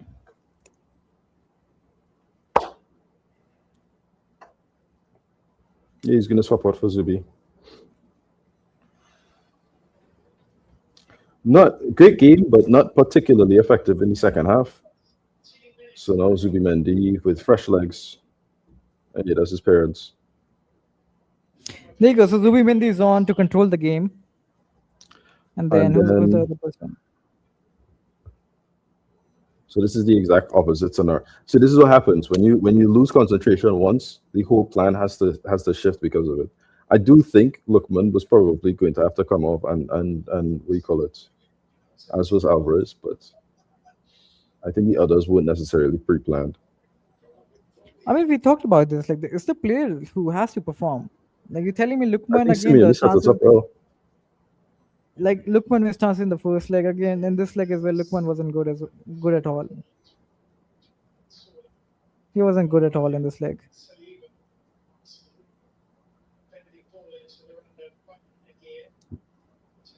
Corner for Atleti.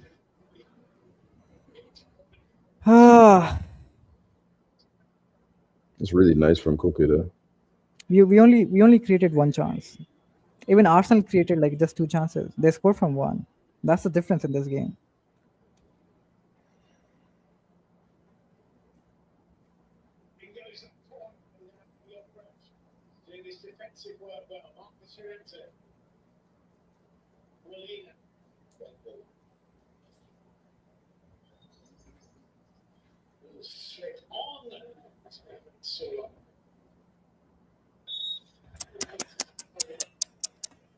Seriously, why are you giving stupid fouls?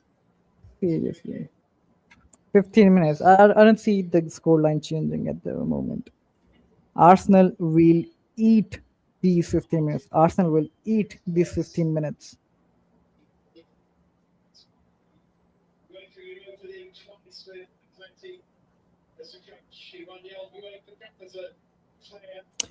Yeah, guys. It's not happening. Leave it. You did this last time, and I do appreciate it. Like, just try and give yourself a chance. Pretend like you have a chance. You ain't losing anything by having a little delusion, though. What if it happens? What if we score? Who? I'm asking myself this question as well. But who's gonna turn up? Tell me who's gonna turn up. Baina, Thiago Almada. Who's gonna turn up? It doesn't matter. It doesn't matter who it is. I just want it to be it. Save somebody no loser though. Trying to win an argument when we want to win the game is like peak loser behavior, and I do appreciate it. Don't talk to me no type of way. I am not a child. Oh, but you keep defending things. But you keep coming into like, stop. You're pissing me off. And now is not the time to piss me off because I'll say something and I'll mean it. Oh, that's a sketchy situation. I still think they're there for the taking. This is the wrong set of group of players. I wanted Bayana. I didn't want Thiago Almada because when you have these situations, you can't find him in the exact place that you want him. Like Solot, I wanted onto the pitch because I thought there was a time for him to play, but I didn't expect him to come on this early.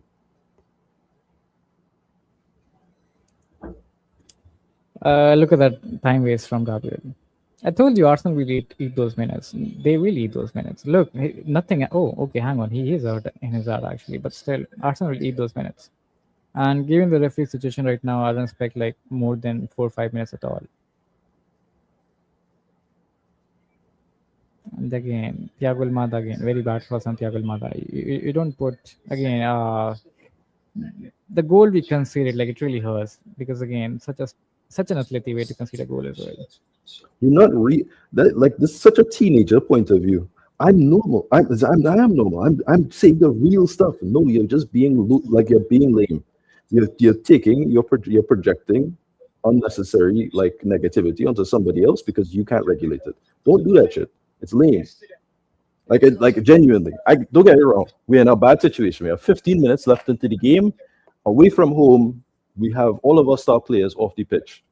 This is not a great situation. I don't want this to be but it's like, what do you get from shitting on Bayern right now? Do you not want him to potentially just pull out a screamer and score a goal? Like, what do you get from shitting on him? Like, you get nothing. You're just making everybody else as upset as you. And that's not cool, dog. Nobody likes people like that. You just need to just chill out. You're not being real.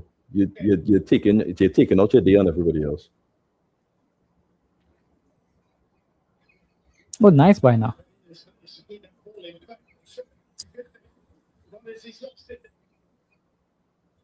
With the block calmly by David to Oblak. Atleti still in this. Oblak. Passing lane. What the? His Oblak's distribution has been very poor as well in this game. I mean, okay. But again, I mean, if Oblak distribution suddenly became good in this game, that would be amazing. But it's never been good. Like there was one season where it was kind of half good, and that was it. He's worked on it, but it's still not where it's supposed to be because he never really had it. If that makes sense. Come on! This is the time we should attack, not be on the defensive foot. Or literally defend. Oblak, thank you. Come on, team, push up. 10 minutes. Come on, push up, guys. Come on, push up, guys. Push up.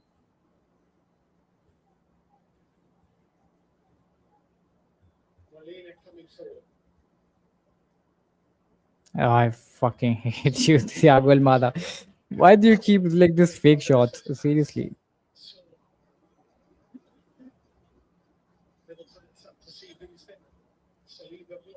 Solot is playing as a winger. Channel forward.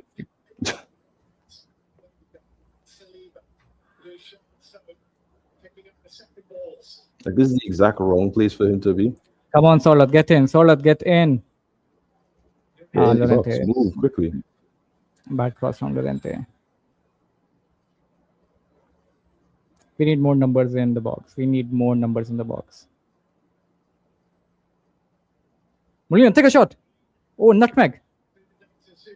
What a ball. Fucking David Raya. Fucking hate you. Like really good save. Huh? Like he's so good, like claiming those crosses. Lorente.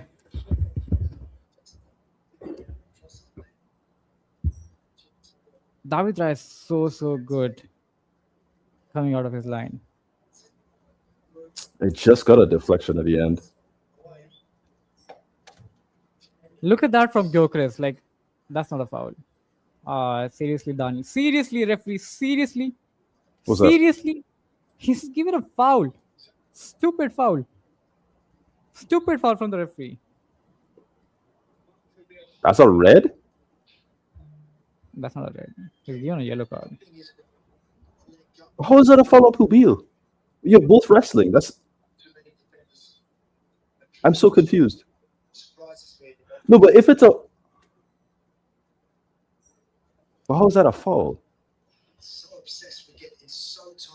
Gyökeres is having a masterclass. I'm telling you, geeks. Like whenever they need a way out, Gyökeres is there for them, and we don't really have an answer.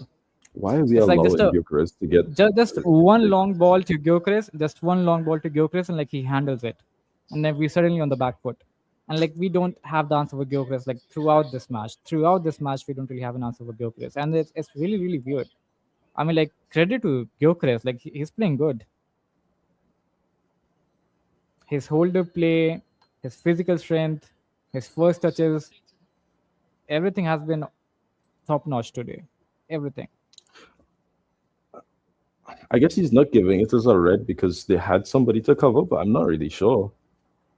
No, I mean, like again, the ball was bouncing, and again, like the ball didn't have like much more force into it. I Like guess, well, towards I the guess goal- yeah, he wasn't in towards the- control of the situation, I guess. Exactly. Again, Arsenal is eating those minutes. Arsenal eating these minutes.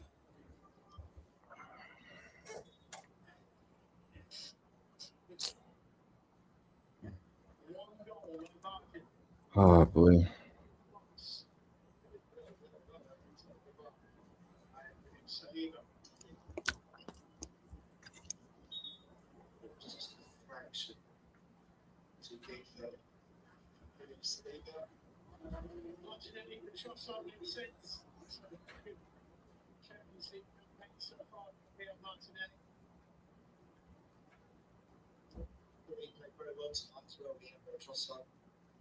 And then they do a substitute, so we can't do a quick goal kick. Fair enough. I told you Arsenal will eat these minutes. Like I've been telling you for 70th minute. Like it was like 20 minutes left. I told you Arsenal will eat these minutes. There's a mistake in them, you know. There's a The mistake thing is, like, somewhere in this team because they've been shaky in the second half when it comes to the actual defending. they It's just did a make matter a of can we mistake. punish it. We've made two. We've They made did at make least a two mistake. mistakes. They did if make not a more. mistake. So And then referee fucked it up. And then obviously the referee fucked it up, and then Giuliano fucked it up as well. oh Sherry. Oh Sherry, what on earth are you doing?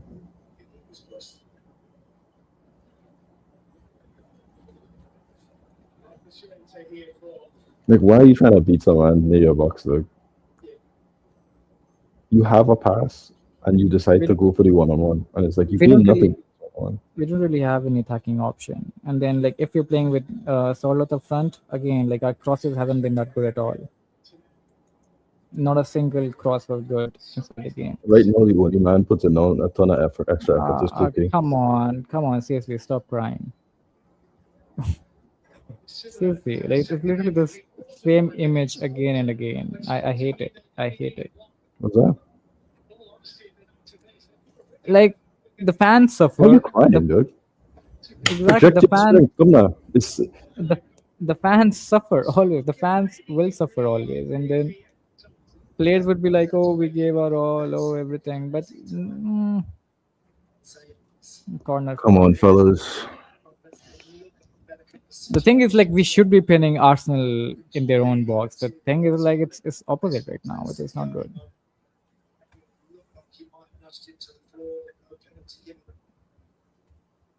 Prayers being offered for a second goal.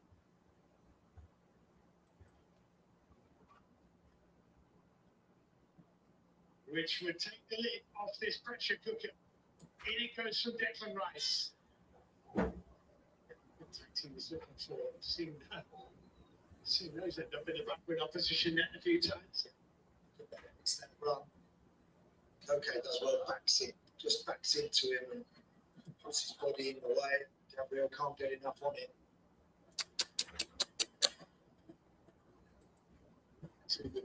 Well, Again, look at that from Gyökeres. What a ball by Hansko. ball here.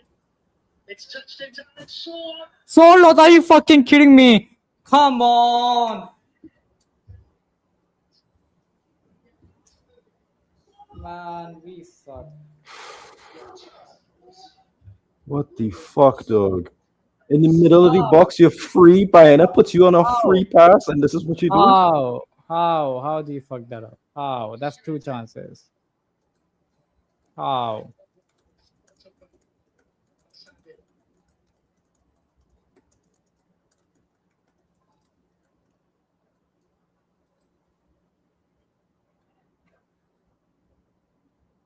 Dog. Perfect pass from Hanko. Perfect movement from Bayana. And perfect that's follow-up a pass by foul. Bayana. That's so insane. Onto your good foot. They do everything for you. And you slip up at the last moment. I can't believe it, dog. It's nothing to do with no pitch, nothing. You just mess up the shot. You're looking at the ball the whole way. Oh, Jesus. Paula Robin to play like hot ass against us. Dog, you're not a good team. I don't know what to tell you, dog. When was the last time Barcelona made a semi-final? Genuinely. Like, talk your talk somewhere else now, please.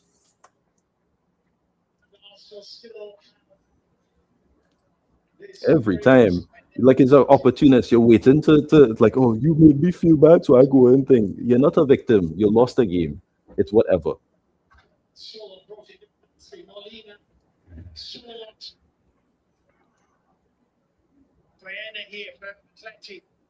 Good ball by Baina. Almada, it's nicely controlled.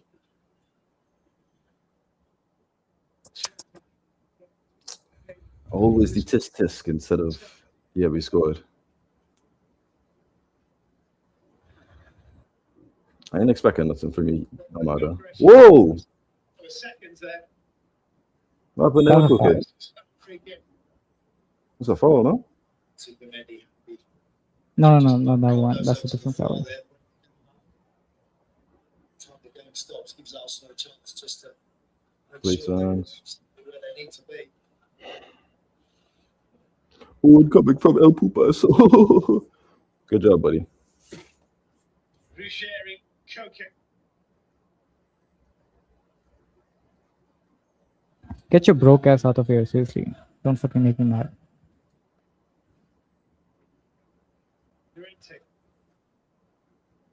Come on, guys. Put numbers in the box. Put the numbers in the box.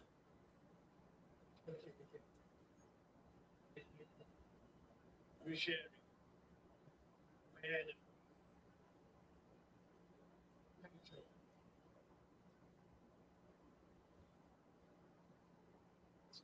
Ah.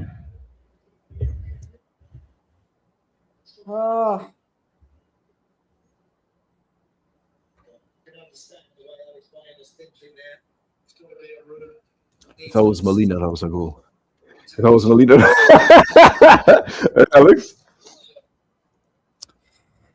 I mean, fair play to answer. Like, fair play to fair play to Arsenal. No, I mean, look. I mean, they Arsenal, they it's not about took their Arsenal. chances. They took their chances. They took They their had one chances. chance Like, and they took it. look, exactly. They took their chance. Again, like, Champions League is all about taking the chances. Real Madrid has been doing this for years and years. They take their chances and then they win it. Simple as that. Like, as simple as that. Like, you don't take your chances, you're gonna lose. Yeah, Simple. yeah. It's a knockout game. Sorloth, Giuliano, Lukman. It says, I'm looking at the stats, right? It says Bayern created no chances, but isn't that like a big chance for Solot? Like, that's literally him alone in the box with a free shot. Exactly. That's literally like a shot on target, and that's in. You put power into this, and that's a goal. I don't know if it's in, but it's like 80% away. Like, all you have to do is take the shot. Exactly. I can't believe it, man. Of all the 5 times to minutes, not have your shooting boots. I told you. It's gonna be 5 minutes. 5 minutes at it. 5 minutes after all of that time wasting is sad, but I told you 5 minutes, please. I told you 5 minutes. I don't remember you saying that. Not Okay, today, at you least. can, I mean, you can come on by now. Too long. Arsenal are eating those minutes again. We have to Gyökeres to be. Why are we on the defensive? 5 minutes to go. We are on the defensive. Because we're playing with 10 players, though. We are literally defensive. 5 minutes to go. We are defensive. Can you tell me what Thiago Almada has done so far in this game? Nothing. I can't really remember. 360 turns, a couple of fake shots, and that's it. Hasn't created anything. Hasn't it, done guys. anything. This has been a reverse fixture, I would say. Reverse fixture. Like, this is what I was fearing the most. Reverse fixture. So the semi-final in the 2018 was again the reverse fixture, where again it was 1-1, and then again Arsenal missed great chances. Atleti survived. In the first leg, Atleti missed a ton of chances. Arsenal survived. And then the second leg was at home, and then Arsenal is winning by 1-0. And then exactly what's happening right now. Goal kick. It's a goal kick to Arsenal, who are 3.5 minutes Oh, away boy. from the Champions League final for only the second time in their long, successful history. They believe this is going to be one of the greatest seasons the club has ever.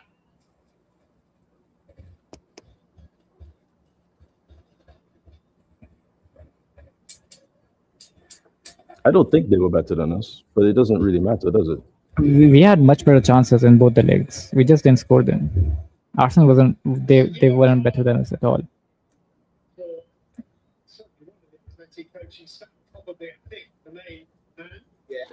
Well, I'll say this. I think Simeone set us up to succeed in both legs, and the players disappointed. I think it's a shame. Well, we don't really have anything to play for the rest of the season then. That's it. Season is done, guys. Season is over. Like, the Season is players over. who still play like something's happening is like Koke, Molina, and Baena, and that's like it. And maybe Hanchko. It's like everybody else. With Llorente, he's burnt, so I can understand. Like, he's literally physically out of it right now. Like, he's been running. Gyökeres nonstop. is still winning the balls. Gyökeres is still winning those balls. Gyökeres is still winning those balls. Nah. I don't think Arsenal deserves it, but again, but It's not really about deserve. You lose the game, you lose the game. You know what I mean? Exactly. I mean, I don't think Arsenal deserved it, but again, they take their chance. They took their chances and they scored, and then again, Atleti is just wasteful in That's their football. chances again. It doesn't matter who's the better team. It matters did you win the game. Arsenal won the game. Exactly. That's all that matters. Exactly. And it's as simple as that. I mean, congratulations to Arsenal. I told you, like again, just one chance. We created one chance in the last 20 minutes. Again, like we're in the back foot throughout the match as well.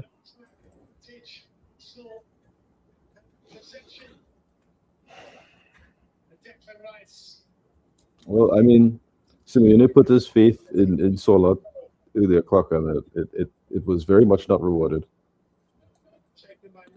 If you're gonna miss these chances, it's not gonna help. And again, Arsenal with a scrappy goal as well, which hurts even most, to be honest. Sort of jump.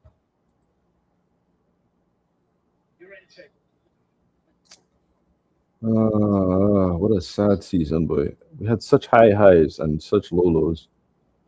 I mean, again, it's like we only have like I think we have an amazing 11, and we just have a not interesting bench. the players don't. The thing is, the players don't turn up. The players don't turn up on time. The players don't turn up on time. Did you just throw it into the crowd? That's the problem. The players don't turn up on time. The players, they don't turn up on time at all. Lookman didn't turn up at all. Giuliano, awful, both the legs. Lookman, same. Charlotte again. When a yellow cards to Atletico players when Arsenal literally a time wasting dog. It doesn't really matter. The match is over. There you go. He blew the whistle. He blew the whistle. There you go. GG. 5 minutes are indicated and 5 have been played. It's a hard break for Simeone.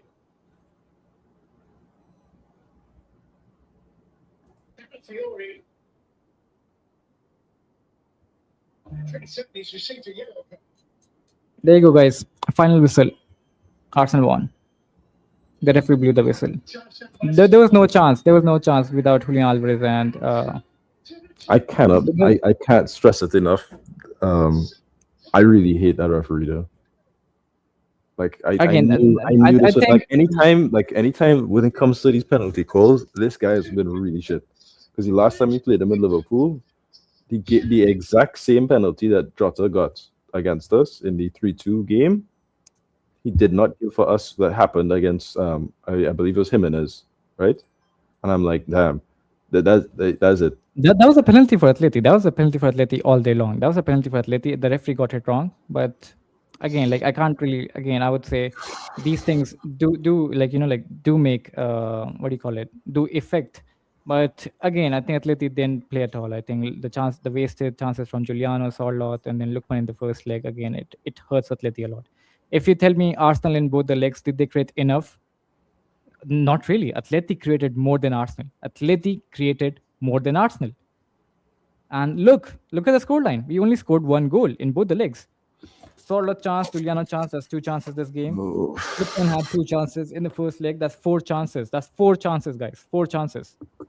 It And we wasn't only a scored big 1 goal. chance. Sola didn't miss a big chance in the middle of the box, completely free with no center back in front of him except the goalkeeper. He didn't miss a big chance. Is that correct, Steve? All right. Well, I hope when you become a manager, this is something that you tell people that to your subordinate, whoever it is.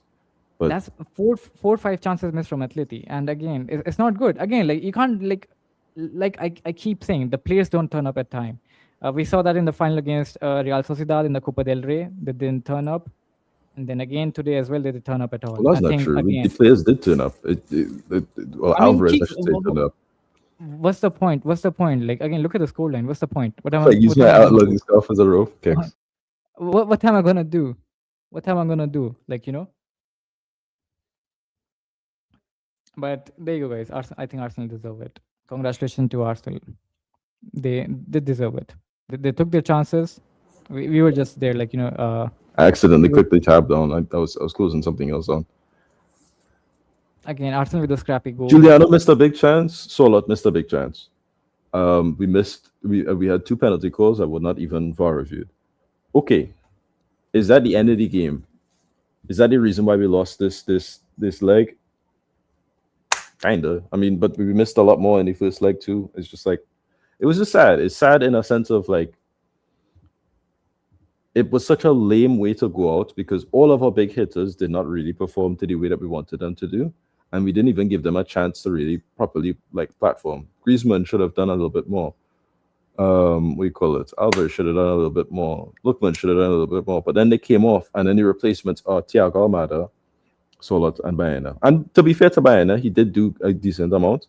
Solot, every touch that he had was ballooning off of his foot into an Arsenal possession, missing clear chances, not making any forward runs in between any of the crosses, not making anything hard for Arsenal at all. Thiago Almada, I can't say anything. You know what I mean? Like, it's sad, and it's like, all right, well, all of the frustrations up until now have gone. I'm not as sad as I am from the Copa game because I really thought we should have won that Copa game. Like, I really thought we should have won that Copa game, but it's whatever. Again, I mean, like, guys, I think Arsenal defended well, but again, did we create enough chances? Not really. Again, the 2 chances I'm talking about, Sorloth and then Giuliano. Look, and that's it. If you can say this, you will say this for sure. Arsenal defended well. Arsenal defended as a proper team, and they did a very good job in that sense. For sure. Arsenal had 2 shots on target. Can't be watched if he doesn't have good passes because he never had good passes. That's all you define Wash. He was always good at that, and now he can't do it. Then that's Wash. He just never had it. Like, I don't think Musso changes this game. You know what I mean? Look, the funny thing is, like, again, guys, I'm gonna zoom in. These 2 shots on target from Arsenal. This is 1 shot from Trossard and the rebound from of Oblak to Saka. These are the 2 shots that defined this leg. These 2 shots. And the other chance that they had was the Gyökeres one that went like bang over. It really frustrates me. It really frustrates me. It really frustrates me. Yeah, like, this is okay. We came into this game knowing it was going to be a cagey affair. We knew that this was going to be a very hard game, and it's not easy to break down a team like Arsenal at their stadium. The atmosphere that they had was not particularly scary, so I was hoping at least the away form aspect of the team is not relevant. We should just play what our game plan is. If it is that we can just see out the first 45 and then turn up in the second half, which we did in the second half, by the way. We played quite good in the second half. But in the Copa game, the gulf of talent between Atletico and Real Sociedad was such a wide margin where it's just like, I can't believe you gave away 2 goals in the stupidest fashion possible and just let them set up. And not only that, all of their chances, all of the refereeing is much worse in that game compared to this. Like, we had 2 penalties in this that wasn't called, okay, right? But in that game, Aramburu had no yellow cards after making over 10 fouls. Like what the like that was insane. That was insane what I was watching, frankly. Like that game felt like I was a madman because everything that should have happened didn't happen. When we got the two chances with the Bayana and the Johnny chance at the end, at the very last seconds of the game, I was like, if you score this, we win. That's it. That was bad. This one is just like, damn. You know what I mean? Could have got Look, it guys, over the line. I'm gonna keep repeating this. If you don't take your chances, you will lose. You will lose. If you don't take your chances, you will lose. The first, like Lukman should have scored at least one goal. The chances he had, at least one goal. Lukman was very poor in both the legs. Giuliano again very poor. Again, look, Giuliano should have scored as well. And then again, I'll blame Giuliano for the first goal as well. He didn't closed up on Trossard quickly. Again, he let him take a shot from there. That was very, very poor from Giuliano at that time as well. And then you go on like and miss a chance as well up front. I mean, again, Giuliano, Lukman, and then Julián Álvarez. I would say like he was just not really like fit to be honest. But I can't really blame him. Like whatever, not really. Like whatever we could have like got out of Julián Álvarez, like we got it. And then again, it was just poor. Literally poor. It was poor. It was poor because we by all means we set up and we played this game well, right? We did, but again, like but it doesn't matter because again, we didn't take our chance. More importantly, okay, we said this in the preview. You can't play players into form. If they're not in form, you can't play them, right? Giuliano had a rough game. When you look at the goal that Arsenal scored, it comes from a Trossard shot in the box that Giuliano should have been more aggressive in shutting down. When you look at the one-on-one that he had, in my opinion, he shouldn't have been in the game at that point because it should have been a halftime sub immediately, and it should have been for Molina or Cardoso earlier to give us that extra edge in that scenario. Because if that's Llorente, I'm not questioning if he scores that. I'm telling you he does. Right? No, I don't know if Llorente always makes that run, but he makes the run this time, and he gets a mistake, and it's a shame. How many crosses came in from Ruggieri? I mean, look, okay, I don't think it's possible. Like I said, I really wanted Mouse Kelly, but if they beat us and go to the final, that's not possible for them to come to us. Let's say that. I don't think that looks like a reality for us. Exactly. I think again the referee decision as well. I think the referee decisions didn't go with us at all. I think there was a penalty in this game. There was I mean that's a clear mistake from the referee. Like fine, like I can understand like like you that was a 50-50, but that was a clear mistake. A clear mistake from the referee. A very clear mistake from the referee. This motherfucker Daniel Seibert, seriously. A very clear mistake from the referee as well. And then again it keeps repeating and repeating and repeating. You can't allow a referee to dictate a game. You can't. Because every time a referee dictates a game, it won't go your way when you want it really most. And this isn't specific to Atletico, although you could say it is in terms of the history. But when you look at any tie, when you look at Bayern Real Madrid last season, you left the situation to the referee, and the referee robbed you. When you look at the Chelsea game, like these games happen because you did not play to the best of your abilities, and you allowed somebody else to dictate your fate. And if somebody else can dictate your fate, they can take it away too. So, at the end of the day, you could say you have to say we didn't get robbed because we allowed the referee to rob us in the first place, right? When you allow the referee to choose your situation, that is what it is. Unless it's a really egregious like that, like Alvarez situation last year with Real Madrid, then yeah. But this isn't that. Like this, we should have done way more in this game. We should have done way more about this game.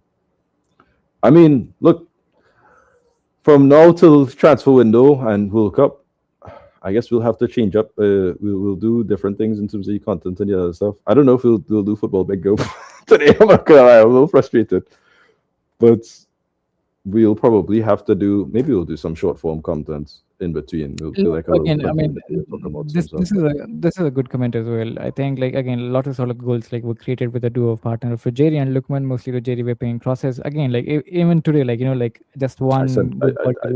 I talked about it with the Mouse Kelly thing. I was saying, Yeah, I it's mean, not like, looking true, like he true, could join us true, but because still, you beat but us to still, go to the final. Like he's not gonna come and say. but still, the crossing from Atleti today was very, very poor, very, Yeah, very poor. it's like When you need it the most, like you don't have it, and then there's no point, like seriously. And then again, for there's Solos no as way well, I was just Fabrizio thinking, Romano just posted this shit, dog. I can't believe this is some stupid shit this nigga did. There's no way.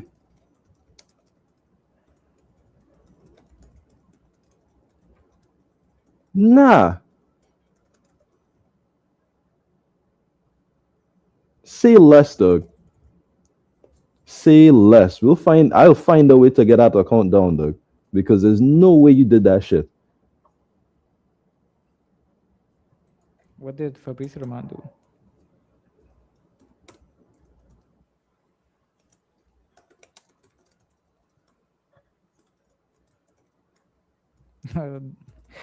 Rage baiting. I saw that rage baiting. Let it be, guys. Let it be. Let it be. I think we were again.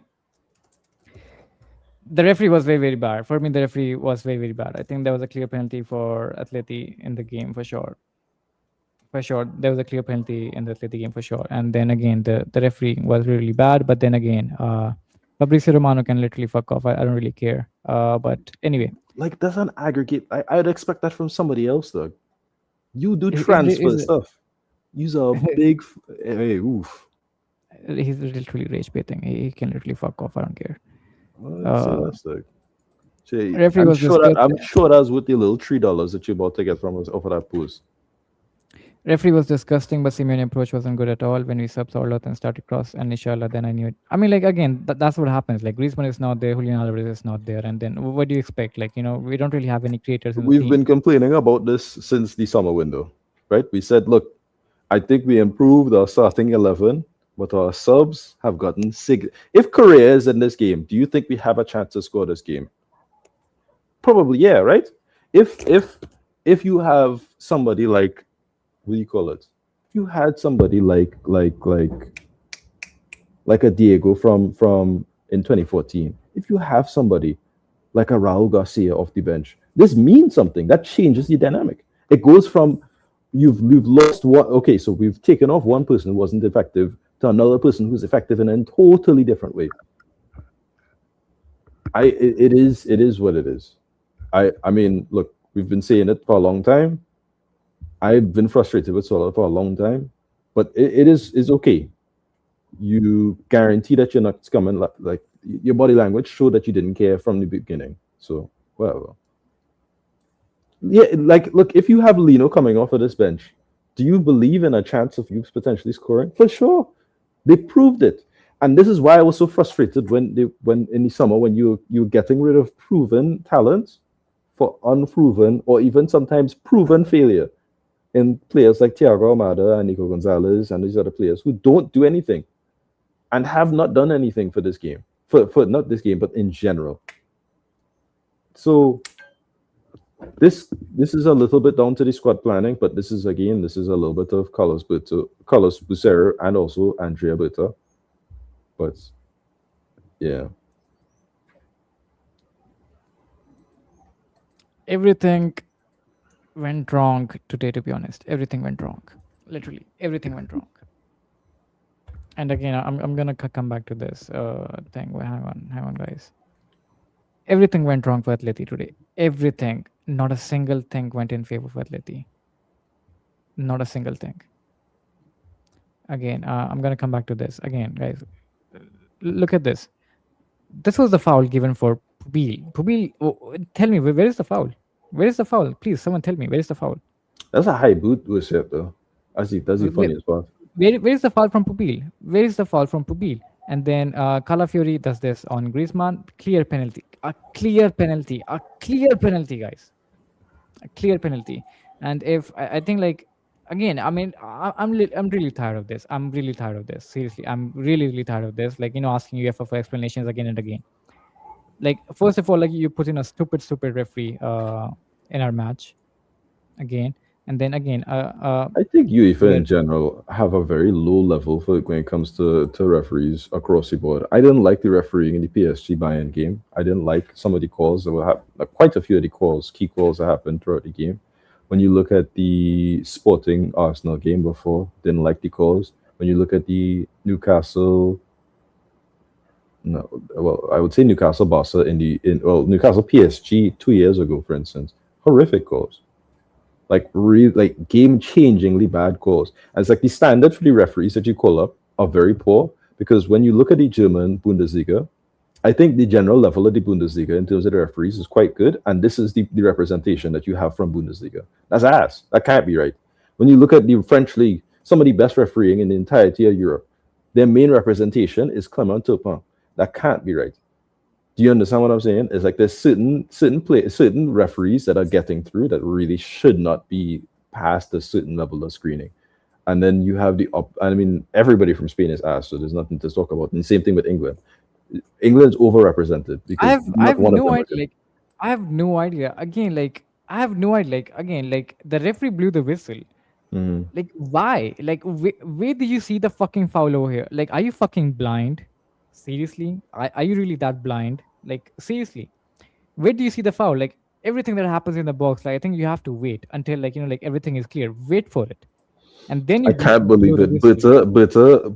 Simeone and Berta were fighting at the end of the game, and it's just like it's your bitch ass who brought Swallow here. I remember, it was you. It was you. Seriously, I think this picture will haunt. Again, I'm gonna repeat this again. This is I'm really tired of this. Could you highlight Caillou Donde? I can't say that name, but could you highlight that comment where he says Pupil doesn't scream? Could you do that for me, please? Highlight what? Just his comment is like fifth up. There we go. Okay. Pupil doesn't scream flow, which in modern football is a requirement. And I think this is a clear example of what is wrong in terms of VAR, right? You will get a requirement of movement from the referee if he hears that, right? He might ask the question, but VAR is supposed to be an impartial, at least to some degree, relook of the situation. Tell the referee to wait a second, let me just check to make sure, and then you check, right? What about this challenge makes sense in both of those instances for it to just go past? If you call the foul early for the Pupil Gabriel one, at least that one has to be checked. So if you're not checking the Calafiori one, and that's my frustration. I don't care in terms of this game, right? Because I think we had enough chances in this game that we should have scored anyway, and we shouldn't be talking about the penalty. But it's the frustration of the principle of play in terms of the refereeing. There's a lot of things that don't make a whole lot of sense. VAR is still human, and they will still make mistakes, but it's like such a blatant mistake here that it's like, what are you doing? How are you getting paid 6 figures? Do you understand what I mean? Whatever.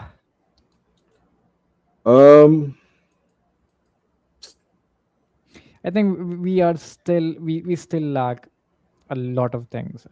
We are not a top team at all right now. I think like we somehow like we somehow reached the semi-finals for sure, but we're not a top team at all. Like if you want to compete in Europe, think by virtue of all of the people who are in the semi-finals of this year's Champions League have thoroughly deserved it. Arsenal is there because they're one of the best teams in Europe. Atleti is there because they're one of the best teams in Europe. PSG. True, but Keeks, again, like my question is like, yes, like fine, like you made the semi-finals, like you're at the top 4 teams in Europe, but again, I'm talking about something finishing beyond the line. You get me? True, but it's like, to what degree does that have to do with if we are a top team or not? I am frustrated because I think we're supposed to get over the line in both of those instances. Because again, look. What was João Gomez going to do today? What? Never mind. That's such but it's like, okay. The requirements for a top team is in one of the best starting 11s. Not necessarily the bench, not necessarily the squad, not necessarily any of these things. We've had a good season. I think when you look back at the season, we've got to a Copa del Rey final, we unfortunately lost it. We got to a semi-final, we unfortunately lost it. We've had 10 debutants, at least 4 of which look like they have some potential to be in the first team, if not more. right? We've had almost 40-something players play in our overall squad. Raspberry left, we call it Gallagher left, Galan and Carlos Martin left, right? Brought in 3 players. Obed Vargas looks like somebody who looks like he's special in the future. Mendoza looks like somebody special in the future. Yes, we are trophyless. Yes, this is frustrating. Yes, I hate this, but you have to be a little objective and say, look, have we made progress from last season? And No. how have we not made progress from last season, objectively speaking? We We came haven't. fourth We last haven't. season. We got to the Copa del Rey semi-final. We knocked us in the round of 16 of Champions League. Again, look, Geeks, like if I'm being very, very honest, like very, very honest, you Mhm. see, we beat the Barca team who was full of injuries 4-0, right? We And had then, injuries. We had a ton of injuries. We had at least 5 n- players out. not against Barcelona. That game Yeah, was we did. different. What are you talking No, about? Lookman was there, Julián Álvarez was there, Griezmann was there, Juliano was there. We had like almost Barcelona had much more injuries than us. They had ton of players out. Brother, Rafinha we was had to out. play Clement Pedri was out. Longley. Clement Longley was the reason why they were even getting into that game. Clement Longley was there again. I'm coming back to the Champions League. I'm talking about the Copa del Rey right now. Pedri was out. Rafinha was out. Rashford was out. Pedri was not Lewandowski out. was out. Pedri was there. But the Copa del Rey first leg, I think Pedri was And out. Rafinha was there for the first leg as well. No, he wasn't. No, he was there for the second leg. Right, my bad. Copa del Rey again. Copa del Rey first leg. Barca was filled with injuries. Like yes, we beat them 4-0. We deserved it for sure. He Yes, played because, the Copa del Rey. He played the second leg. That I do know. he played the second leg, but he didn't play the first leg. Okay, First so leg, so Barca so was full of injuries. okay, so they And- didn't have and Pedri. we- They didn't and- have what do you call it? Rafinha. They didn't have Rafinha. Rafinha. They didn't have Lewandowski. They didn't have Okay. Rashford. They didn't have No, they had Rashford. Rashford. No, they didn't He have was on the Rashford. bench. He was on the bench. No. I Don't think Rashford was overhype the injured. season. If we had won the Copa del Rey final, the season would be better. But there's no trophy to show, and progress means nothing in football. It's not about progress. I'm saying we have had a good season.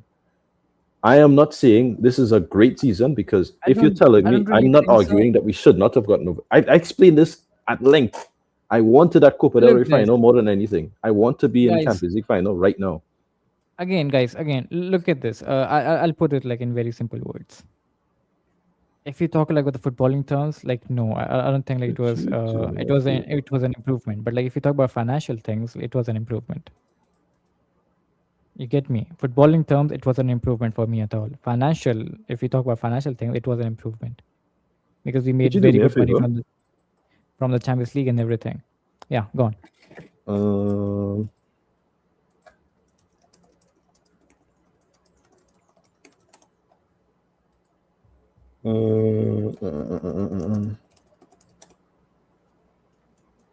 I don't know if how can I do that? I think you just highlight. Let me type in it and see if it works. No, like you want to share the screen? It's I think me. you can. No. can I'm share talking about for the chat itself.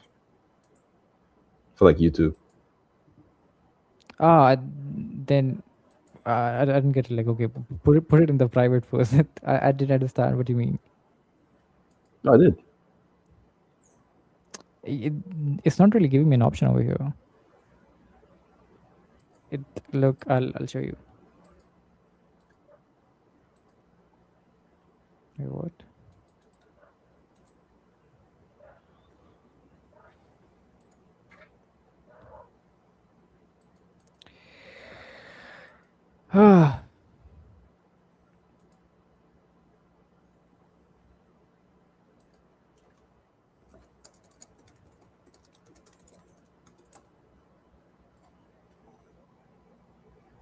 Okay. But it's not really giving me an option over here. Like I tried that like a couple of times, but like it doesn't really give me an option. But yeah, anyway. So anyway, Keeks, as I was saying, I think like really- let me address that Deku thing though, because when you look at last season we were contenders up until March, and then everything fell apart in the worst way possible, right? Koke got injured, and it killed, and we had no midfield depth. They killed any sort of what do you call it? Momentum in terms of thing, because DePaul couldn't get full catch on full form because he was constantly playing. The Barrios, same thing. We had nobody else to fall back on. In the summer, we didn't even address that until Alemany came, and then he's addressed it later on, and it had a negative impact. Because if Barrios was here, this is a different conversation, right? But the main thing that that was wrong about March was the fact that we did not have a strong enough bench in the right enough area. Right? So certain players did not have the what you call it? Certain players don't have the same impact as other players. That's okay. That's fine. But there are certain things that you have to address. We didn't address them. We addressed some of the things, and we didn't address all of them. And it has negative impacts on the squad, and it has negative impacts on games. Because if you share minutes, maybe Llorente is fully fit all parts of the season. Maybe Barrios is fully fit all parts. Maybe. I'm saying maybe. But the difference between the first team and the second team jumped in the summer. And we only really swapped two main positions between the first year and the last year, with Ruggieri being a starter and I guess Lookman now, but it was supposed to be Baena, right? Functionally, two positions should being going up does not mean the rest become shit. That can't make sense. And most of the other players on the bench were players who will be brought in. So that means you've done something very wrong, and you need to fix that. So, yeah, go up, Luis Gomez. Yeah, Luis Gomez Jr. Woo! Look, But I can't express this enough to Barca fans.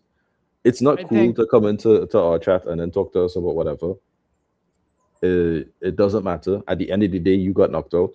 At the end of the day, you have not been to a Champions League semi-finals with Flick.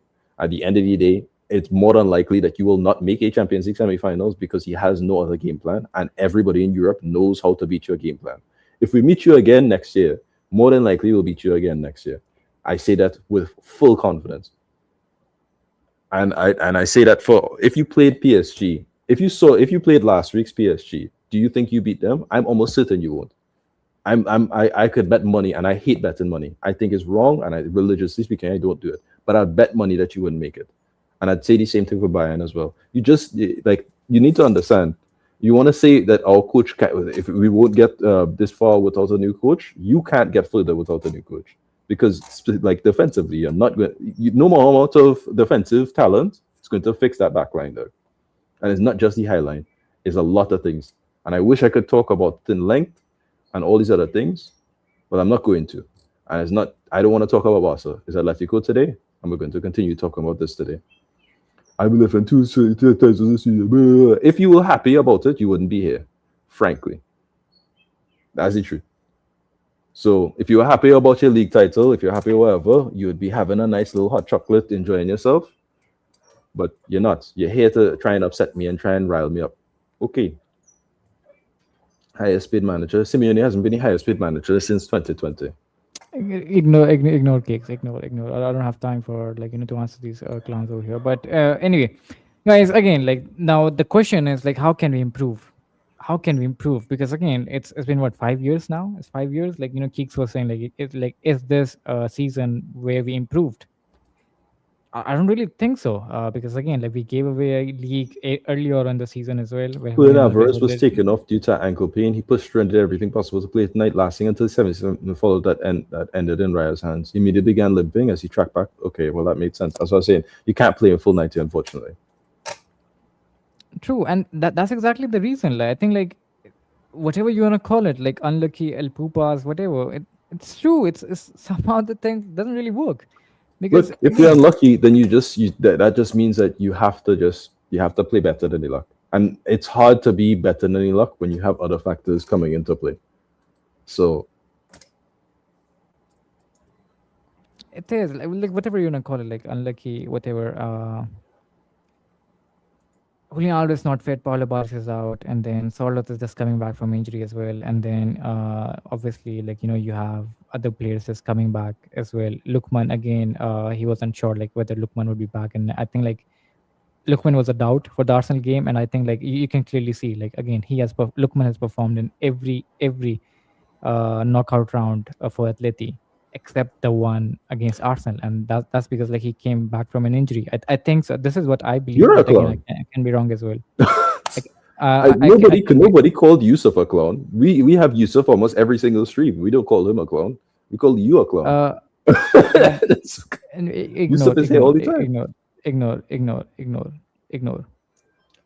Uh, But anyway, I don't really have time for these guys right now. I'm just talking about Atleti right now. There's no point of me talking about Barcelona right now, where like a team which is not even in the semi-final. I'm talking about Atleti versus Arsenal. So yeah, Yeah. if you want to talk about Atleti versus Barcelona, you guys can go back. do you think Solat has been a successful signing? Like genuinely speaking, right? Like okay, he has season, numbers? He has numbers, but it's like he has they- numbers, there's but like this he thing hasn't about him that- performed. He hasn't performed like when we need him. As simple as that. That's what I mean, right? Like okay, Very you got simple. your goal, you got your goals against Barcelona in Very Champions League this simple. season, and Very you got some goals in Champions League, and I'm not going to deny that. That's great, but in this game, not only were you bad in terms of your chances that you got, you were actively disastrous in terms of making the rest of the team play worse. Like I can't stress this enough. I don't know. I knew this would frustrate me, but I didn't expect him to be 7 out of 10 max. To be honest, I don't know. We'll do a full season review with some of these players. I really Jose Lu performed on a big stage Jose Lu consistently performed in the big stage. for Real Madrid. Sorloth again, I can't really say that for Sorloth. He didn't really perform. Like whenever there's a if high stake Solat match, cost he doesn't half perform. the money and he only performed and he performed a little bit better, I wouldn't be talking about it. The problem is he cost somewhere between 35 to 40. And every time that I need a top tier striker to perform and do what he needs to do, he's not there performing. You know what I mean? But he's scoring a hat trick on an already defeated Real Sociedad last season, or on Girona, who's nothing anymore right now. Again, I think a lot of things has to improve. Like you have the funds now. Like you get good funds from the Champions, making it to the Champions League semi-finals. Like you True. get over 100 million. Again, the problem would be like how do you spend it? Like if you again like gonna spend on Nico Gonzalez or like some stupid shit like let's say, I don't know. Like I think the full rights of Thiago Almada will actually piss me off this season. Exactly. Like again, I think the recruitment from Atleti hasn't been that good this summer as well. As long as you guys want to say like Atleti spent 200 million, but Am I like saying what those me personally, do like, like here's the Cakes, ignore it. no. Right I mean, now. this is a question towards Atletico. It's not a specific thing. If I would, and I'll say this for everybody who's listening, I am not personally Simeone out, but it is hard to maintain the stance knowing that Felipe Luis has the exact same philosophy, yet more outlined with Flamengo last season and season before that. So it's like the certain things that Simeone did this season that was frustrating. Bayana constantly being a channel forward, Solat being only in the box and not contributing to the team, Molina being as deep as possible and not doing anything in terms of the and not helping defensively in that situation. But we saw when we switch around these players, even Nico Gonzalez on the right hand side, we saw when some of these players were given a chance, they could do different things. That's not to say I want Nico Gonzalez or Solo to these other players, but you're not playing your team to the best strengths at large parts of the season.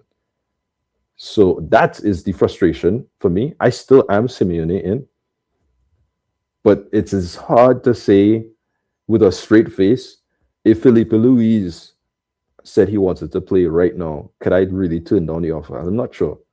That's like you trust world-class coaching, but I'm seeing world-class coaching and I'm seeing somebody who would want to come. So that's the only thing. Simeone deserves to, he's in a position where he deserves to go whenever he wants. But if you're asking my opinion, that's how I feel. This is again It's a good question. I agree. Again, we are frustrated by this as well. How do you bench all the players in La Liga and play like this? There was no spark, no intensity. Arsenal wanted more than Atleti. I kind of agree with this. I think like Atleti didn't really show enough. I think there was just like a few moments where like a couple of moments where Atleti were winning the battles. That I think But, that right there but is then a really good point, which it kind of it should come into play because it's like, okay, Lookman full 90 rest. Alvarez, I guess he coming back from injury, but Griezmann I expected a little bit more. exactly. Giuliano I expected a little bit more because Giuliano is in bad form, but you got proper rest now. Take some time to think about your things, and you know, I mean, it um, doesn't matter. It doesn't matter. Like again, if you're not going to perform, Molina like unironically was it really doesn't good in matter. this game, huh? So it's like Who? I said, Molina was good in this game. Molina, exactly. Like again, I So I I, I I talked don't about this. know if you mentioned it about Molina potentially starting, right? But maybe that was actually a solution that we didn't really consider. Maybe it was to play what do you call it? To play Molina in this game. Maybe it was to play in Giuliano's position that he was doing so well against. Maybe it was to change up certain aspects of the team. I don't know, but when everything looks different after the game, everything makes so much sense in hindsight. True. Again, like I've been keep saying this. I think like we lack a leadership inside Atleti as well. Like Koke is the legend Mm, of this club for sure, but I don't think like he's that Gabi type of a captain. Like you get me, like someone who can literally like nah, motivate the I'm not down for that. players. I'm not down. I'm not down for that point of view. I still think Mm, he's a great captain. I think no, Keith. I think again, like no, for me, like he lacks that like motivation to give the players again something. Gabi was furious. Like Gabi was if you go, Gabi was captain with Diego Godin on the pitch. You get me? no, I get that, but you There can't. is big There is leadership on no there. There is big leadership on there. there is no And then one correct way to you play for the player as a captain. no Keith again. You need Hmm. good charactership in games Yeah, like but this. You we've get me? Like that seen examples of that how Gabby's willingness. leadership has turned players worse or has made the situation worse. It's not like it. You look back in rose tinted lenses, but it's like Gabby was given that kind of strength and leadership and these other things, and for almost 2 years before he eventually left, was playing really bad football. And Koke and Rodri at the time were having to cover for him a lot of the time in the later stages of his career with Atletico. So it's like it's one thing to be a really top tier captain, but if you're also not playing at the top tier level, it kind of can grate you the wrong way because it's like you can't be talking to me like this when you're literally making it worse as well. Like this is what I'm saying. I think it's too easy to talk about the Gabby thing and talk about Koke like whatever, but I did we come out in the second half to play the game? I think we did. Did we enjoy ourselves? No, not really. Until you make the changes, and that was it. Yeah, well That then, was it. yeah. Until you make the changes, and I think again back to the Giuliano chance missed. But guys, how you rate the season? Look, guys, for me it's an awful season, but financially it's a good season. So again, make what you want to make of it. Like on footballing I, terms, for me it's a very bad season, but financially, if you tell me like it's a great season. I don't really feel the So same way, but that's me. anyway, what else do we have? Simeone is not going away, guys. Again, I'm telling you, the next season Again, is the last season of Simeone. It look, really depends. next year we're playing the finals being played at the Metropolitano. Okay, his mid Sorloth is a victim of his own success. In a way, he performs great in small, low-pressure games, which makes him look like he's good enough to. I mean, again, we've been saying this for the past 2 years. That might be Uh, true, but it's like it up to the scouting department to be able to suss out if somebody is going to be able to play at that level in a reasonable way.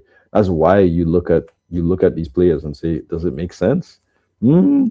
And then you do that deliberation. They put on 35 to 40 million on Solat, and he didn't give what makes sense for us in this game. Sad to me, they didn't land a punch or two on Buta. Real.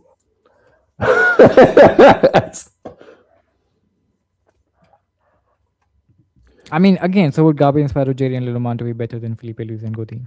Okay, seriously, tell me, was Ruggieri bad today? For me, Yes. he wasn't really bad. Lenormand, was he bad today? I don't think so. In an offense, okay, defensively, Ruggieri, I had no issues.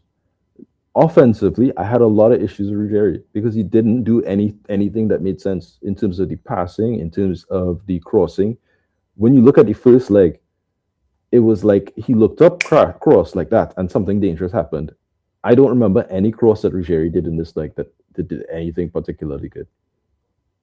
And Ludamond, him giving Gyökeres so much time, like effectively giving a Gyökeres masterclass is just, I don't know what to say. That was poor, but whatever.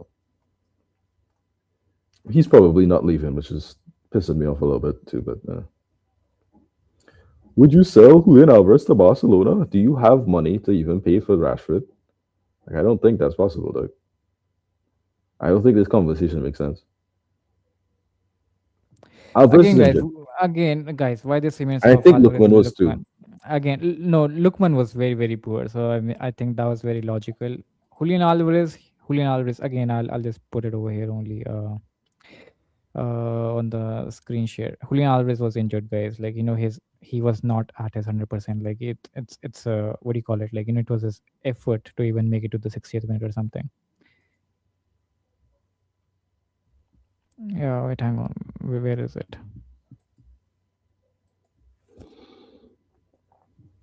Again, this is from Marca, guys. Again, Marca is a very trusted newspaper from Spain. It's one of the top newspaper from Spain. Again, so Julián Álvarez was taken out due to ankle pain. He pushed through and did everything possible to play tonight, lasting until the 67th minute, following a cross that ended in Arai's hands. He immediately began limping as he tracked back into position, and his body language made it clear something was wrong. He tried to continue, signaling to the bench to give him a few more moments, but soon after he realized he could not carry on. So there you go, guys. I can't believe PSG is potentially going to double up next season, this season in Champions League. That's crazy. So there you go. I mean, again, the thing with PSG is like they have. I keep telling you, for their league they have a different team. For the cup competitions they have a different team. I mean, that's a luxury they have right now. We talked about this last time. After the game, right? We talked about how you have to manage your full squad, and South America you have like huge squads and all these other things. So, to be fair, basically no one did anything good offensively today.